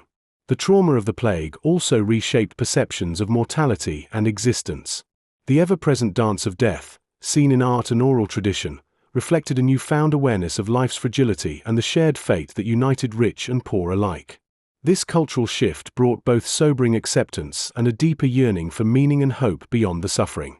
The psychological scars of the plague endured long after the last victim had passed, influencing how peasants lived, loved, and believed in the generations that followed. They shaped community structures, religious practices, and even approaches to health and medicine, leaving an imprint as lasting as the stones of the village churches that had witnessed so much sorrow. In this way, the Black Plague was not just a catastrophe of bodies, but a profound upheaval of the human spirit, challenging peasants to find strength amid despair, and to rebuild lives forever marked by loss but also by enduring hope. The plague's grip twisted everyday life into something almost unrecognizable, yet even in such dark times, the stubborn spark of humor flickered among peasants like a tiny, rebellious fire refusing to be snuffed out. Imagine a village where once the market square echoed with bartering cries and the clatter of hooves, now silent except for the occasional squeak of a lonely rat or the muffled cough of a wary peasant hiding behind a crooked fence. In those eerie silences, people found small ways to laugh, sometimes out of genuine amusement, often out of nervousness so thick you could cut it with a rusty sickle. One common tale told in hushed whispers and wry smiles was that of old Tom, the village fool, who insisted the plague was nothing more than a bad case of the summer sniffles, and attempted to cure himself by drinking copious amounts of nettle tea mixed with ale, resulting in more hiccups than healing. His antics, while medically useless, gave villagers something to chuckle about when the rest of the world felt like it was crumbling under the weight of death and despair. It was said that Tom's hiccups could be heard for miles, a sort of bizarre echo bouncing across the hills, reminding everyone that life still had a playful side even as it teetered on the edge of catastrophe. Peasant humor also found its way into everyday complaints, like how farmers joked that the rats seemed to be living better than anyone else, feasting on grain stores while humans barely had enough bread to toast. "If only we could train them to pay rent," one villager was overheard grumbling, "we'd all be a bit richer." Such jabs at misfortune became a way to cope, a subtle rebellion against the bleakness surrounding them. Children, in particular, showed remarkable resilience. Despite orphanhood and hardship, they managed to invent games that turned the gloom inside out, chasing each other around fields, pretending to be plague doctors with sticks and bits of cloth fashioned into masks, giggling at their own exaggerated coughs and dramatic treatment dances. Their laughter was a balm, a fragile shield against the encroaching darkness. These moments of levity were not just distractions, they were vital expressions of humanity, tiny sparks in a vast night. Even among the hardest tasks, digging graves, tending the sick, peasants found ways to exchange jokes or poke fun at their circumstances. When one weary farmer muttered that the plague seemed to have a personal vendetta against his family, his neighbor quipped back, "Well, at least it's consistent, it doesn't play favorites." Life in the shadow of the plague was brutal and unrelenting, but these glimpses of humor, these shared smiles and whispered jokes, wove a subtle thread of connection through the fear and sorrow. They reminded peasants that beneath the crushing weight of tragedy, the human spirit still danced, sometimes clumsily, sometimes wildly, but always defiantly. This laughter, fragile as the first green shoots pushing through winter's frozen earth, was a quiet yet powerful form of resistance, proof that even when the skies are darkest, the dawn is not beyond hope. As peasants navigated the harsh realities of life during and after the Black Plague, their relationship with the land, a bond as old as time itself, was tested in profound and unexpected ways. Before the plague, the soil was both a source of sustenance and a demanding master, requiring constant attention, skill, and sacrifice. The rhythms of sowing and harvesting dictated the pulse of village life like a slow, steady heartbeat. Yet after the plague's devastation, the land seemed to take on a strange new character, as if it too bore the weight of loss and change. With so many hands gone, fields that had once been meticulously tended were abandoned or neglected, allowing wild grasses and weeds to creep in like silent invaders reclaiming lost ground. Forests began to edge closer to villages, their shadows stretching longer over empty fields, and the natural world appeared to swell and shift in response to humanity's sudden absence. For peasants who survived, this change was both unsettling and full of possibility. Some saw the overgrown fields as a sign of nature's resilience, a reminder that life, in all its stubbornness, could persist even when everything seemed lost. Others felt a pang of sadness, mourning the once fertile lands now overrun with brambles and thistles, a visual echo of their own shattered communities. This relationship with the land was not just practical but deeply spiritual. Peasants believed that the earth held memories and spirits, that the soil was connected to ancestors and gods who watched over their toil. The disruption caused by the plague unsettled these beliefs, prompting new rituals and offerings meant to appease the restless forces believed to dwell within the land. Some villages held ceremonies to cleanse fields and ask for blessings to restore fertility, weaving prayers and offerings into the turning of the seasons. In the midst of these challenges, peasants adapted their farming practices to meet new realities. With fewer laborious, they shifted toward crops that required less intensive care or shorter growing seasons, experimenting with rotation and diversification to guard against failure. Tools and techniques evolved, sometimes incorporating innovations borrowed from neighboring regions or inspired by necessity. This adaptability was a quiet testament to human ingenuity under pressure, a survival instinct woven into the fabric of everyday life. Livestock, too, played a vital role in recovery. Animals provided not only food and labor but also a link to stability and continuity. Caring for cattle, sheep, and chickens offered a semblance of normalcy, and the routines of feeding and tending animals helped ground peasants in a world that often felt unmoored. The land's slow healing mirrored the people's own. Just as fields gradually yielded new crops and forests reclaimed abandoned clearings, peasant communities began to regrow, reknitting the bonds of family, labor, and faith that held them together. Though the scars of the plague remained, the relationship between peasants and the land endured, shaped by loss but also by the enduring cycle of life that promised renewal beyond the darkest nights. The passing seasons after the Black Plague became a strange mixture of hope and caution, where peasants learned to read the land with new eyes, their every action shadowed by memories of loss yet driven by the stubborn will to survive. Spring's arrival, which once burst forth like a joyful song, now carried a softer tone, a quiet promise rather than a bold proclamation. When the first shoots of green pushed through the thawing earth, peasants would gather, sometimes exchanging hopeful glances, silently acknowledging that life persisted despite everything. Planting seasons were no longer mere routines but acts of faith, where each seed cast into the soil carried not only the hope of a harvest but the weight of survival itself. The tools used bore the marks of hardship. Wooden plows, repaired with crude bindings, sometimes cracked under the strain, forcing peasants to innovate or rely on fewer oxen. The work was slower, yet it was done with a reverence born from understanding that the land was both friend and fragile ally. Fields were sometimes left fallow longer, allowing the soil to regain strength, a practice that reflected both necessity and an emerging awareness of sustainable stewardship, even if unspoken. Harvest time carried a bittersweet edge. The fruits of labor were precious beyond measure, yet the emptiness left by lost neighbors and family cast a shadow over the festivities. Where once communal gatherings spilled laughter and song into the long summer evenings, now the celebrations were quieter, tinged with remembrance.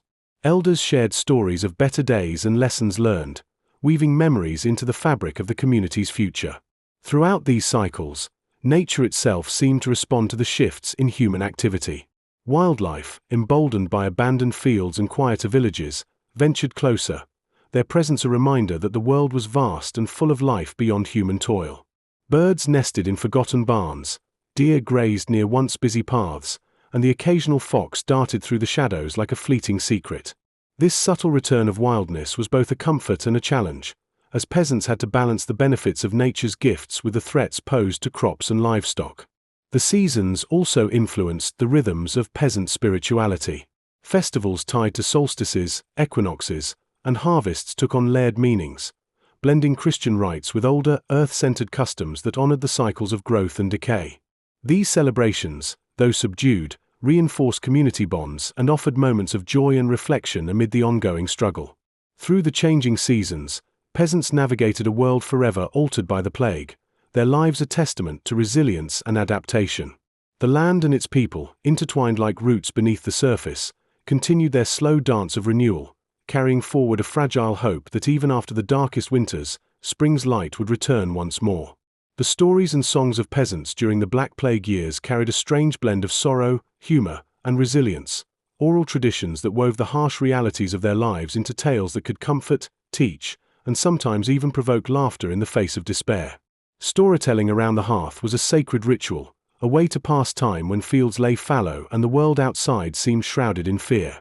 Mothers and grandmothers spun tales of clever tricksters and mischievous spirits, weaving lessons of caution and hope into their words.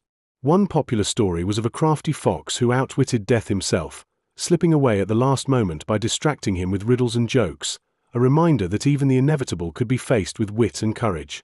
These tales were more than entertainment. They were lifelines connecting past, present, and future, reminding listeners that survival required both strength and a nimble mind. Songs, too, took on new meanings. Work songs, once simply tools to synchronize labor, became expressions of shared endurance, their refrains echoing the rhythms of planting and harvest even when few hands were left to till the soil. Lamentations, sung in haunting melodies, mourned the losses of loved ones while also invoking blessings for those still living. In darker moments, peasants composed bawdy ditties poking fun at the folly of nobles and priests, their humor a subtle form of rebellion and a way to reclaim a sense of agency amid chaos. Festivals and communal gatherings, when they occurred, were occasions for storytelling contests, where the most imaginative and spirited tales were celebrated. These events fostered community spirit, reinforcing bonds frayed by fear and death. Children learned to carry on these traditions, ensuring that the lessons and laughter survived the generations. The oral culture of peasants during the plague years was a rich tapestry, woven from threads of grief and joy, superstition and faith, fear and defiance. It captured the complexities of human experience in a time when the world seemed turned upside down, offering comfort and connection in the face of overwhelming loss. Through stories and songs, peasants found ways to make sense of their suffering, to hold on to hope, and to celebrate the stubborn, irrepressible spirit of life itself. The medical knowledge of peasants during the Black Plague was a curious mixture of folk wisdom, superstition, and desperate improvisation, a patchwork quilt of beliefs and practices passed down through generations and adapted to the grim realities of the time. Before the plague, healing was often a family affair, with knowledge of herbs and remedies handed from mother to daughter, grandmother to granddaughter, a treasure trove of cures and poultices rooted in close observation of nature's bounty. When the plague struck, formal medicine was woefully inadequate, and trained physicians were few and far between, often fleeing the infected or falling victim themselves. This left peasants to rely heavily on their own skills and the advice of local healers, sometimes wise women or village elders whose knowledge straddled the line between accepted practice and forbidden magic. Herbs such as sage, rosemary, and lavender were boiled into smelly concoctions believed to purify the air or ward off evil spirits thought to carry disease. People carried posies of flowers or burned incense in their homes, hoping to cleanse their surroundings. Some even resorted to wearing amulets or charms inscribed with prayers, their faith a shield against the invisible threat. Treatment for the sick was a delicate and often heartbreaking task. Families tried poultices made of onions, vinegar, or even crushed snakeskin, applied to the swollen buboes that were the plague's hallmark. These remedies, though lacking any real efficacy against the disease, provided a sense of agency in a world otherwise ruled by helplessness. Amid these efforts, some peasants held fast to ritual and prayer, believing that divine intervention could still save lives. Others, desperate and frightened, tried more desperate measures, bleeding, purging, or even drinking mixtures of dubious origin, actions born from a hope so fierce it defied logic. The role of the healer was fraught with danger and suspicion. Those who tended the sick risked contagion and ostracization, yet their work was essential. In the heart of medieval Europe, where the rhythms of daily life were once as steady and predictable as the turning of the seasons, the arrival of the Black Plague shattered the world of peasants with a force as sudden and fierce as a summer storm bursting through a calm sky. Picture a village nestled among rolling hills, its thatched cottages clustered close like a family huddled against the cold, the scent of wood smoke mingling with fresh earth and livestock. Before the plague, this village hummed with activity. Children's laughter echoing between stone walls, women bent over looms weaving cloth, men guiding oxen through ploughed fields, and the bell from the village church marking the passage of time with comforting regularity. The social fabric was tightly woven. Every person had a role, a place, a purpose within the great wheel of feudal life, where survival depended on community and the land's bounty. But then, as if whispered on the wind from far-off lands, the plague arrived, carried by rats and fleas, by travelers and traders, slipping silently into homes like a thief in the night. At first, its presence was a shadow, a rumor spoken in hushed voices as neighbors fell ill with fevers and swellings that seemed to burst from the skin like black grapes left to rot. The disease spread faster than any illness the peasants had known, indifferent to age, rank, or piety. The panic was palpable, like a rising tide swallowing all in its path. Families barricaded doors, village elders warned of divine punishment, and the church called for prayer and repentance, yet none could stem the invisible tide. Days turned into nights filled with coughing fits and desperate prayers, while the sick writhed in agony, and the healthy trembled in fear. The usual rhythms of work and worship fell away, replaced by the grim tasks of tending the ill and burying the dead. In those dark times, daily life became a relentless struggle against despair. Food grew scarce as fields lay untended, the sick too weak to work, and markets closed under the weight of death and dread. Hunger gnawed alongside sickness, a cruel double-edged sword. The village well, once a gathering place for gossip and laughter, became a place of fear, as even water was suspected of carrying death. Superstition flourished like weeds in fallow fields. Some believed that the plague was sent by angry saints, others whispered that witches or heretics had cursed the land. Fear bred suspicion and isolation. Neighbors avoided one another, afraid to share food or touch the sick. The concept of community was stretched to breaking point. Yet, amid the terror, the human spirit clung stubbornly to life and hope. Some peasants risked their own safety to care for the dying, washing fevered brows with trembling hands, sharing the last scraps of bread, and whispering prayers for mercy. Others fled to remote forests or hills, seeking refuge from the invisible killer, carrying with them stories of survival and loss. Children, often orphaned and frightened, found solace in small acts of play and laughter, their games sometimes mocking the grim realities with a cheeky defiance that echoed through empty streets. Peasant humor, dark and sharp, became a coping mechanism. Jokes about rats feasting better than humans, or about old Tom's notorious hiccups after his failed herbal remedies, spread from whispered conversations to raucous bursts of laughter around hearth fires. These small moments of levity were precious, fragile shields against the overwhelming shadow of death. Social structures began to shift as death thinned populations. Labor became scarce, and those who survived found themselves with newfound leverage to demand better treatment or wages. Widows and women, having taken on roles previously held by men, gained respect and responsibility, their contributions essential to the village's survival. Children who had lost parents were adopted into new families or struggled to carve out existence on their own.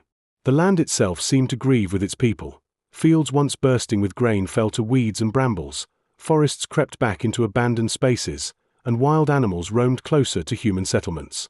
The seasons passed in a blur of survival, spring's hope tempered by the shadow of past loss, summer's warmth a reminder of life's persistence, autumn's harvest bittersweet, and winter's chill a harsh test of endurance. The plague was more than a disease. It was a force that rewrote the story of peasant life, etching grief and resilience into every stone and stalk. Through suffering and adaptation, laughter and tears, peasants forged a new world from the ashes, their lives a testament to the indomitable human will to endure, rebuild, and hope amid the darkest of nights. The aftermath of the Black Plague was like waking from a nightmare into a world forever altered, one where the familiar landmarks of village life stood distorted, shadows stretched longer, and the once clear paths of tradition became tangled with uncertainty. For peasants, each day was a balancing act between the lingering echoes of grief and the pressing demands of survival.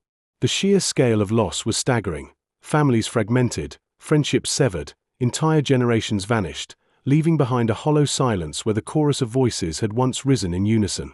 Yet life did not pause. The earth did not wait for sorrow to pass. Fields needed tilling, animals required feeding, and the fragile networks of trade and barter had to be rekindled, no matter how heavy the heart or tired the body. The social order, once rigid and unquestioned, began to creak and groan under the weight of change. Lords and nobles, facing empty fields and dwindling labor pools, found themselves negotiating with peasants who now, for the first time in centuries, held some measure of power. Wages rose, rents were contested, and the bonds of serfdom loosened like old ropes frayed by strain. Peasants learned to wield their scarcity as leverage, bargaining for freedoms that once seemed unimaginable. In this shifting landscape, women emerged as pivotal actors. Widowed by the plague's indiscriminate hand, many took control of farms, managed resources, and navigated legal complexities with a determination forged in hardship. Their roles extended beyond the domestic sphere, encompassing leadership, trade, and even healing. Midwives and wise women, drawing on generations of knowledge, became essential caretakers in communities where official medical aid was scarce or mistrusted. The healing arts themselves were a complex tapestry of herbal remedies, prayers, and folk practices, a blend of hope, tradition, and the occasional wild guess. The land bore the scars of absence and neglect, yet also whispered of renewal. Overgrown fields, once the pride of villages, were reclaimed by brambles and wildflowers, while forests crept forward like patient sentinels guarding forgotten ground. Wildlife flourished in these quieter spaces, and peasants had to navigate new challenges and opportunities as the natural world responded to humanity's retreat. Throughout these transformations, faith remained a lodestar, though often questioned and reshaped. The Church, battered by the plague's toll and the loss of clergy, struggled to reassert its role, while new religious movements and folk beliefs took root, reflecting the deep spiritual searching of a people scarred by catastrophe.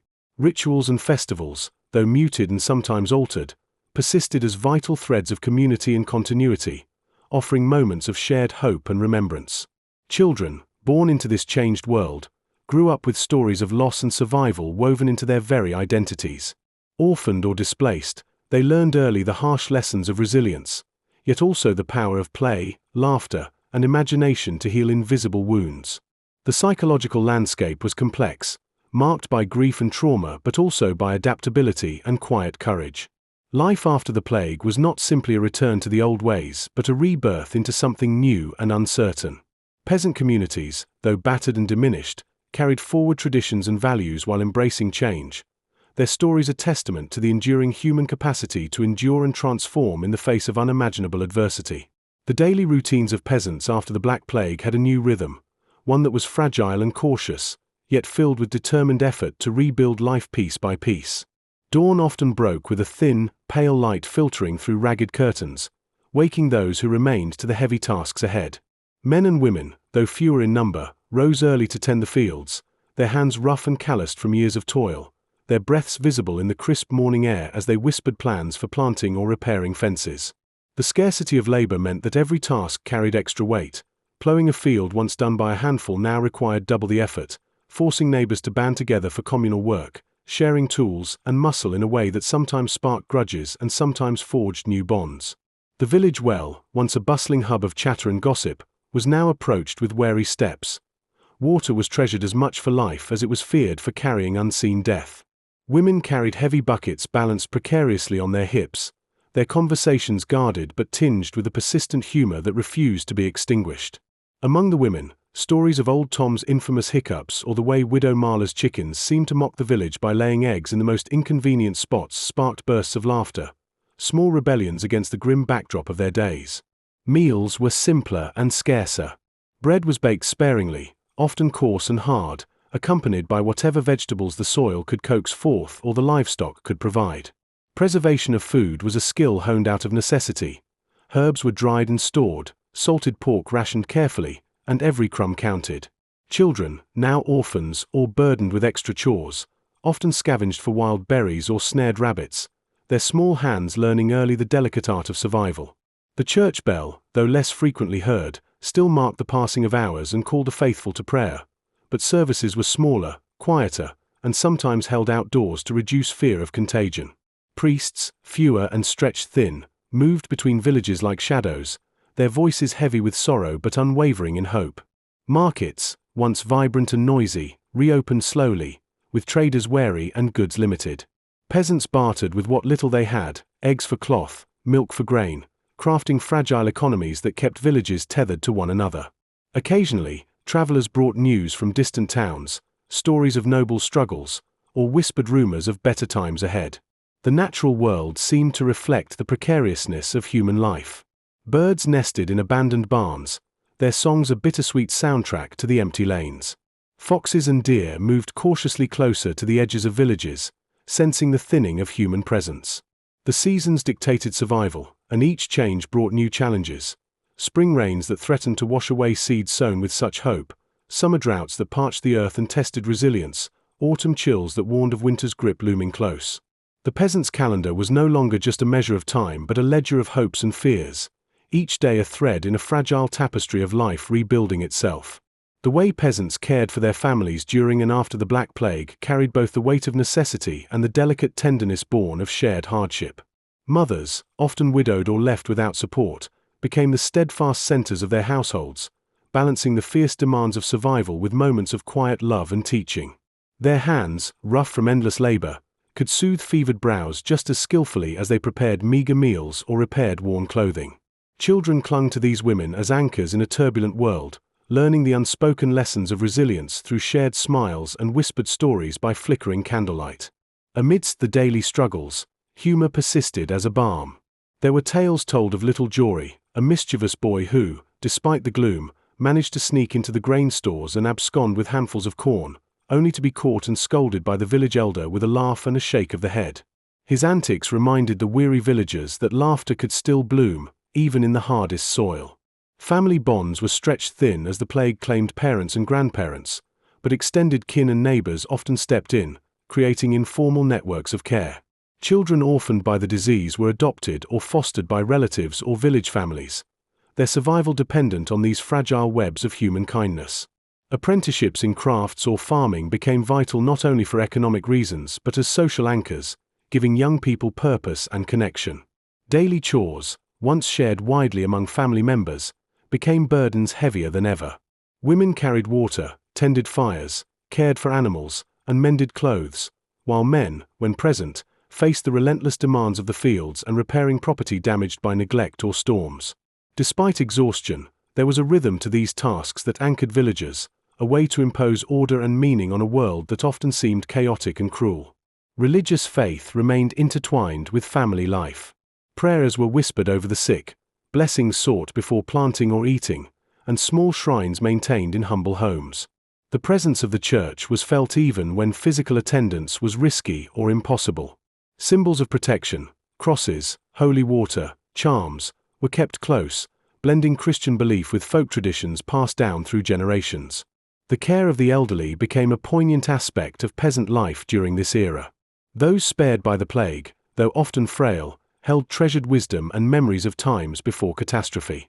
Their stories and guidance provided a link to a past slipping into myth and a beacon for a future uncertain.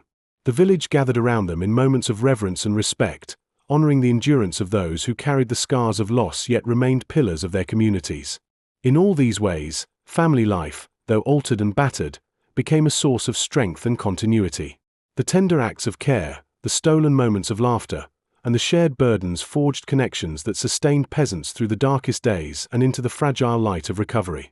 As the shadow of the Black Plague began to lift, peasants faced the daunting task of rebuilding a world that had been torn apart by death and despair. The first signs of recovery were subtle: a single field cleared of brambles, a repaired fence standing against the wind, a child's laughter echoing where silence had reigned. With so many hands lost, those who remained had to stretch themselves thin, balancing mourning with the urgent need to restore homes, cultivate the earth, and repair the fragile bonds of community. Land that had lain fallow was coaxed back to life with patient care. Peasants learned to work smarter, not just harder, experimenting with crop rotations and sharing knowledge about which seeds thrived best in the changed soil. They traded and bartered tools, seeds, and livestock, creating new networks of support that sometimes spanned beyond their immediate villages. Labor shortages forced a shift in social dynamics. Peasants who had once been bound tightly to the land found new leverage in negotiating rents and obligations, slowly altering centuries-old feudal relationships. Women, having managed households and farms during the worst years, continued to assert their roles as essential leaders in both the economy and family life. Villages that survived banded together more closely, pooling resources to repair common structures like mills, wells, and communal ovens. Feasts and festivals, once muted, began to take on renewed importance as occasions not only for celebration but for healing, a chance to remember those lost and to welcome new generations. The rebuilding was slow and uneven. Some villages struggled against poverty and lingering fear, while others found surprising vitality, adapting to the changed world with creativity and determination. The land itself bore the scars of neglect, but also showed its resilience. Wildflowers bloomed in once cultivated fields, birds returned to silent trees, and the cycle of seasons resumed its ancient dance. Through it all, the survivors carried the memory of the plague like a shadow in their hearts, a reminder of mortality but also a call to cherish life's fragile beauty. The process of rebuilding was not just physical but deeply social and emotional, weaving together threads of hope, memory, and new possibility into the fabric of everyday existence. The efforts to rebuild after the Black Plague often began with the most basic, yet essential, tasks: repairing homes battered by storms or neglect, mending thatched roofs and patching wooden walls with whatever materials could be salvaged or scavenged. Families who had lost loved ones clung to these acts of restoration as a way to reclaim some semblance of normalcy. Each repaired beam, each freshly plastered wall was more than a physical fix. It was a declaration that life would continue despite the scars left behind. The rebuilding of homes required community cooperation. Neighbors came together to lend tools, share skills, and offer labor, forming temporary alliances that sometimes blossomed into lasting friendships. This spirit of mutual aid was a lifeline, turning the tedious and exhausting work into moments of shared purpose and, occasionally, humor, like when two men accidentally knocked over a freshly plastered wall or when a stray goat caused chaos by nibbling on a pile of stored straw. The restoration of infrastructure extended beyond individual homes. Villages pooled resources to repair communal ovens, wells, and granaries, structures vital to survival that had fallen into disrepair during the plague's darkest days. Wells, especially, were critical. Clean water was a precious commodity, and ensuring its availability required not only physical repair but also careful guarding against contamination. Sometimes, old wells that had been abandoned or forgotten were rediscovered and brought back into service, their clear waters a symbol of renewal.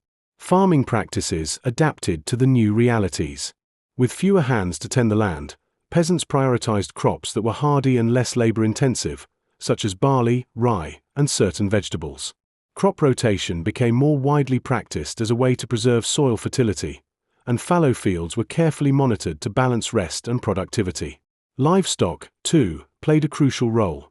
Animals provided not just food but also labor and fertilizer, linking animal husbandry closely with crop cultivation. The scarcity of labor meant that communal workdays became a fixture of village life. Tasks that once might have been done individually were now undertaken by groups who shared the burden. These gatherings, while necessary, also served as rare social occasions, where news was exchanged, alliances formed, and spirits lifted by storytelling or song. At times, the exhaustion and stress of rebuilding sparked tensions and disputes over land boundaries, resource use, or perceived inequities, but these were often mediated through village elders or local custom, preserving fragile peace. Religion and faith remained central to rebuilding efforts. Villagers organized collective prayers and processions seeking divine favor for bountiful harvests and protection against future calamities. Churches, often damaged or neglected during the plague years, became focal points for community renewal, their walls echoing once more with hymns and gatherings. The restoration of religious life helped knit the social fabric, offering comfort and a shared sense of purpose. Children, too, were part of the rebuilding, growing, learning, and taking on responsibilities that shaped the next generation of villagers. Apprenticeships in crafts like weaving, blacksmithing, and carpentry resumed, ensuring that vital skills were passed down even as the older generation faded. Play and laughter returned to village lanes, a quiet but potent sign that life's rhythms were regaining their cadence. In these ways, the slow, laborious process of rebuilding after the Black Plague unfolded, marked by effort, cooperation, setbacks, and small triumphs, setting the stage for a transformed peasant life that would carry echoes of loss but also glimmers of renewal. Fields that had lain fallow during the darkest years of the plague slowly returned to the rhythms of planting and harvest. Each furrow turned a testament to human perseverance. Peasants, now few but fiercely determined, learned to work the land with new wisdom born from necessity. Crop choices reflected the harsh realities of labor shortages, Grains like barley and rye, less demanding than wheat, became staples, while legumes such as peas and beans helped replenish the soil's nutrients in a practice that echoed ancient knowledge rediscovered.